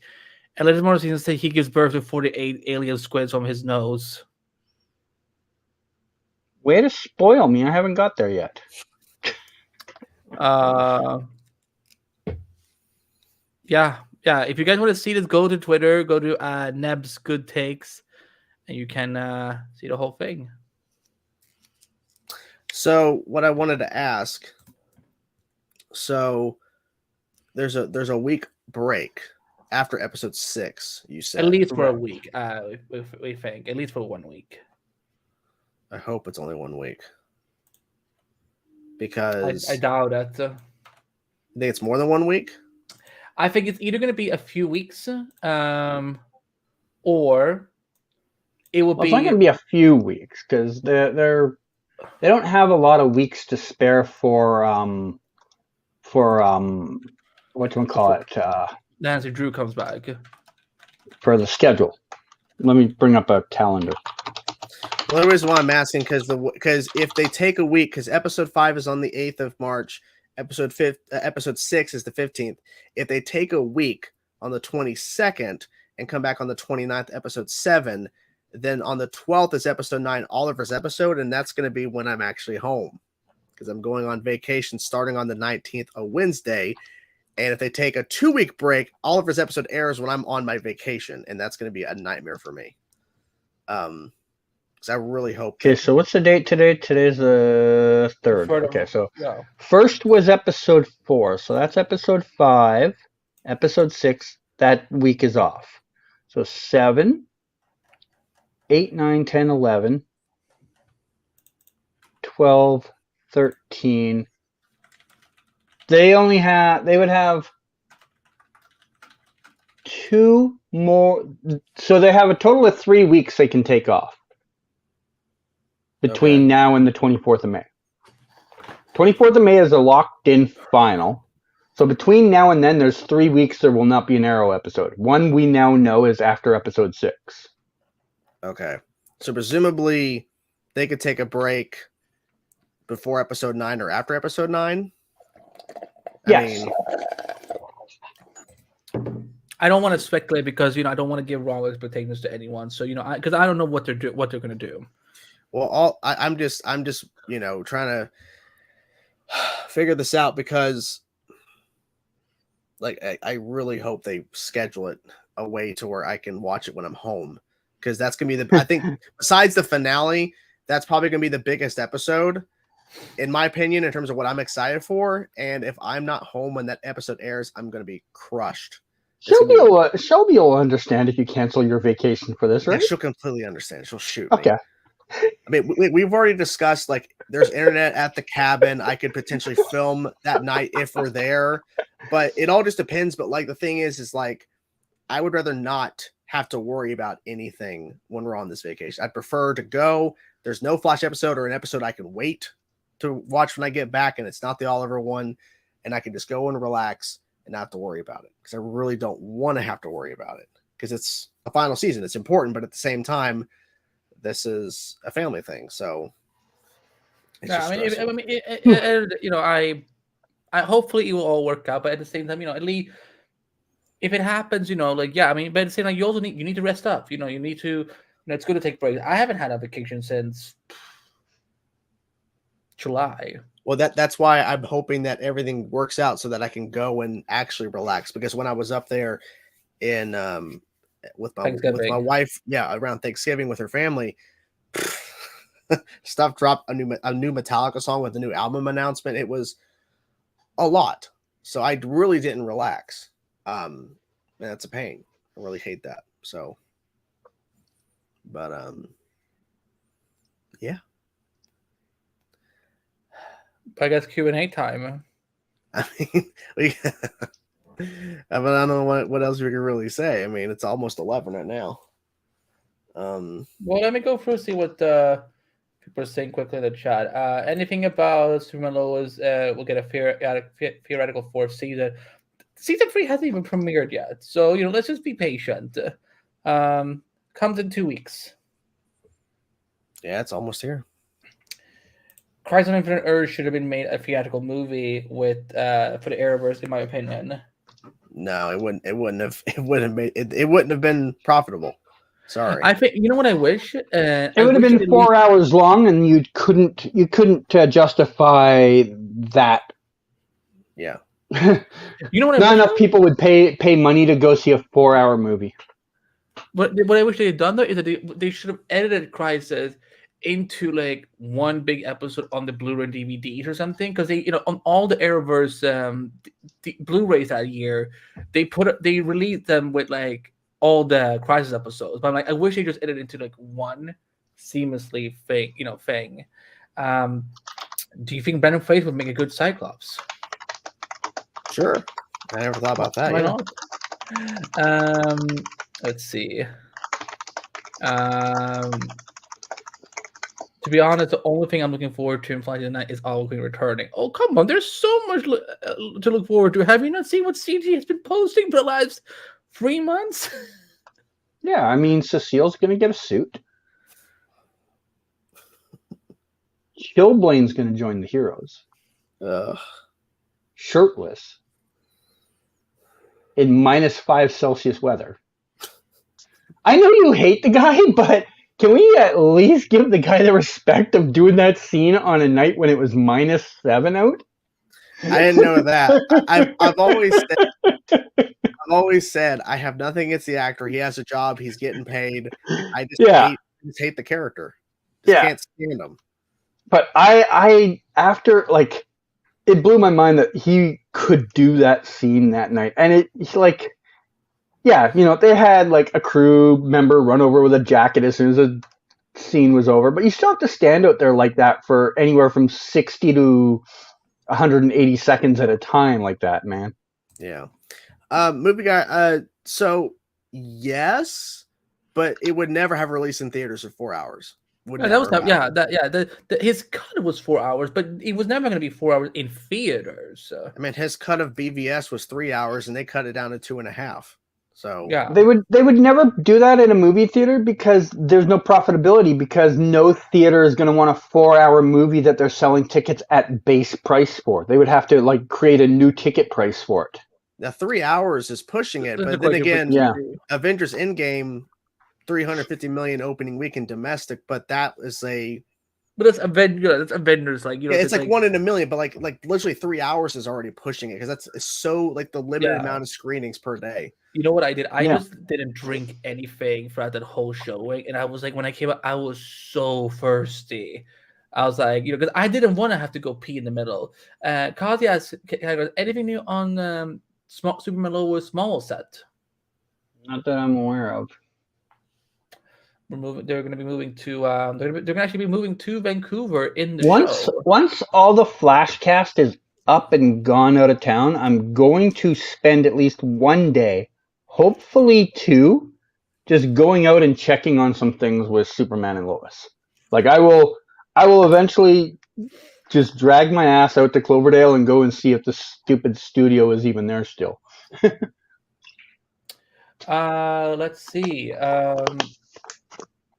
This is the equivalent of Pepper Potts going to rescue with Thanos and his Black Order. I guess that we're talking about Felicity arguing with the Guardians of Oa. Yeah, that was. Ouch. Damn. Wow. Thanks, Aiden. Aiden Ross, is that you? It can't be. He got banned, didn't he? Oh yeah, we here's a super chat from Victor. You guys surprised? Thank you for the super chat, Victor. You guys surprised the Arrows lasted this long? No, it's been profitable. It was the for the longest time. It's popular. It's well beloved. I honestly think if it had not been for a few things happened all at the same time. There was the pandemic, there was the Warner Brothers sale, and there was the CW sale. If none of those things had happened, I could see us probably being 2 spin-offs in to the next generation of stuff. I don't know what they would have been, but I'm sure they would have already been. Canaries. So. I'm sorry. No, maybe Painkiller would have existed, and maybe they would have done one with Nora and Bart. You would have thought, or something, or a Dreamer spinoff. Anna wants to know: do you think Phase 5 of the MCU will be better than Phase 4? Yes. Yes. I have faith. I don't. There was only 2 good movies in MCU Phase 4. It was Spider-Man: No Way Home and Black Panther. The rest, I was like, Black Widow, Eternals, Doctor Strange in the Multiverse of Madness. See, I keep saying in the Doctor Strange in this multiverse. See that that would. Could you imagine if that's the name of the 3rd movie and we're like, well, shit, we're screwed. No, it's called Doctor Strange: Multiverse of Color.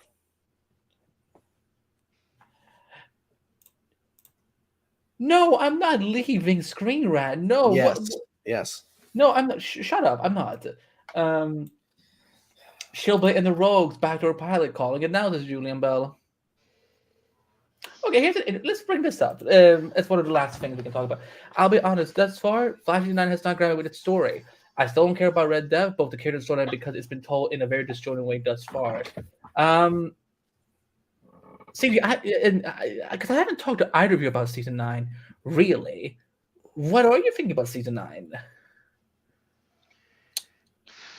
I'm overall enjoying it. Here's the thing. If I didn't at least like it, I would have dropped it, like I did with Legends. That said, it's not the best. I think that's the best way I could put it. Yeah, it could be better, but I also said in my episode 4 reaction that I understand the criticisms that people are throwing at it, but at the same time, Eric has made it clear that he was hoping for another season, so they're trying their best to wrap this up the way they can and without, because I mean, literally, you can't do too many storylines. And the idea of like, oh, they're rushing Red Death. Like, okay, you do understand that they don't have 20 episodes like last season 8. So here's the counter argument to that people have brought up repeatedly. If you knew you had limited episodes, why are you dragging out so much screen time getting to Red Death? We didn't get anything Red Death versus Barry until episode 4. That's true. They wasted so much time in the first couple of episodes. For a season that they're talking about, like, oh, we had crammed 2 seasons of content into half of one season, they wasted a lot of the first 2 episodes. Like, a lot. I mean, we had like an entire 2-minute conversation between fucking Chester and Allegra about them not hooking up. Yeah, that was stupid as hell. And I mean, I don't mind them being a couple, but we don't need that 2-minute scene when you have 13 episodes.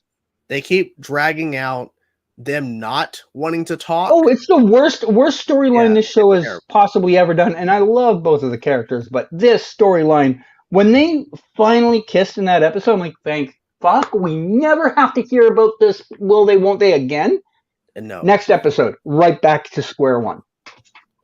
And I will say is watch Wednesday's episode. If they finally wrap up I was gonna not watch Wednesday's episode is all I can say. Well, here's what I will say. If they finally talk and get this shit over with, then I will be one happy camper because I'm tired. I literally said in my review for this week's episode that I'm fucking done with this. I'm done because they found story reasons why they shouldn't have a conversation, but at the same time, it's been going on for fucking weeks and it's wasting time. It is wasting time. The inevitables are going to get together. Stop fucking wasting my time.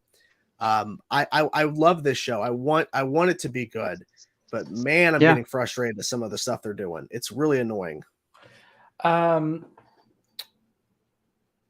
No, Miata, that's not what I'm saying at all. I'm saying just watch Wednesday's episode if you want some answers on that. Yeah, I will say that I enjoyed the Red Death storyline way more than I did, because the thing was, by the time we got to the end of the time saver storyline, I was like, oh, this was horrible. Like, I hate the time saver storyline. So the Red Death thing is, I think it's fun. Like I don't mind. I know people being like, oh my gosh, he says I'm vengeance, and let's get nuts. I bet you if they cast anyone as Bruce Wayne as Red Death, and he had said any of those lines, everyone would be like, oh my god, it's so amazing! What a great homage to Kevin Conroy and Michael Keaton and Robert Pattinson. Like, come on, guys. Do you think Flash will say it's flashing time at the end of the season? No. Okay, Triple A, let me address this. Okay. I'm giving my opinion when I release those tweets. I'm not saying everyone is going to agree with me. Everyone is going to feel the exact same way as me. I'm saying, here are my thoughts about this episode that I had just watched a screener for. So if you don't agree with that, that's perfectly fine. But I'm not saying as it's a fact. It's a matter of opinion. Grow up. The Amazing Web has a super chat. Thank you so much. Sorry. I keep trying to click it too because I love the next thing because we want to get nuts. Let's get nuts. Yeah, the suit up is awesome. That was an unnecessary line. Unnecessary. Now, I am vengeance. I am death. I am vengeance. I am the night. I am the Red Death. I like that switch because the voice modulation, but I get it. I get the context of it because she's crazy. She's fucking crazy. She is crazy. Crazy. Unhinged. But it was so odd and awkward to say the line. Let's get you didn't have to pull the line. I get it, paying homage to Michael Keaton, but you don't need to do it. You don't need to do it. I thought it was funny. It's like also like why are people taking this? This just shows so damn seriously. I thought it was funny. Like. They're taking it seriously because Batman fans don't like things that aren't Batman. Well, if we can that's why Batman, they're taking it seriously. If we're willing to accept Batman 66, we can accept this. Are you trying to? Oh, see, they probably don't know that exists because that was before they were born. True. Are you planning to go see Creed 3 or Scream 6 sometime? I hear Creed 3 is good. I stopped watching the Scream franchise when Wes Craven passed away. I heard Creed 3 is good. Let's see. What do people say Michael B. Jordan should direct Dragon Ball Z after this movie because of how he choreographed fight sequences. Okay, interesting. What are your overall thoughts on Kang the Conqueror so far? He is sexy and he's ruthless, and I can't wait to see which. Because I'm very curious to see where he will show up next. Because we know Kang, the Kang Dynasty is like where he's really gonna shine. I'm like, where is he gonna be next? That's what I'm very curious about. But what do you think, Jordan? I like him. I don't know if this is gonna be the version we see next, the one that we saw in Quantumania. I feel like they're kind of establishing. If you see the movie, they're establishing other things. So I feel like the next time we see Kang, it's not exactly the Kang we saw. And I'm not referring to the way Loki season 1 ended, where we see a statue of Kang the Conqueror and everything. I think that the next Kang we see that's going to be a potential threat in another film. I don't know. It might not be this Kang we just saw. I don't know. It will be Canada Kang. Really? Nothing? I thought it was funny. I think he's tired. I think we're all tired. I'm surprised I'm still awake, to be honest with you. It's been a bad week. Well, maybe we should just call it here done. All right. Well, I want to thank obviously Prepping for Flash Season 10, aka Candagraphs, for being here on the show this week, and we hope you guys check out Multiverse of Color. Just launched from Andy, of course. That's the rebranding of the Marvel Report. Make sure you guys check out multiverseofcolor.com. And as you guys always know, we have to end the show on the same thing each week. And we got to get prepared because Nora, watch for Nora. Watch every little bit about this clip, guys. As you know, we have the Inland Cicada. Gracie, take it away. Metas killed your parents, Gracie. They all deserve to die. Don't believe him, Grace. Don't believe him, Gray. Don't believe him. I don't know how I feel about the fade out like that, but anyways, how the videos fade that way. But anyways, hope you guys enjoy your weekend. Goodbye. Have a great weekend, and we will see you guys next time. Bye. Goodbye. Good.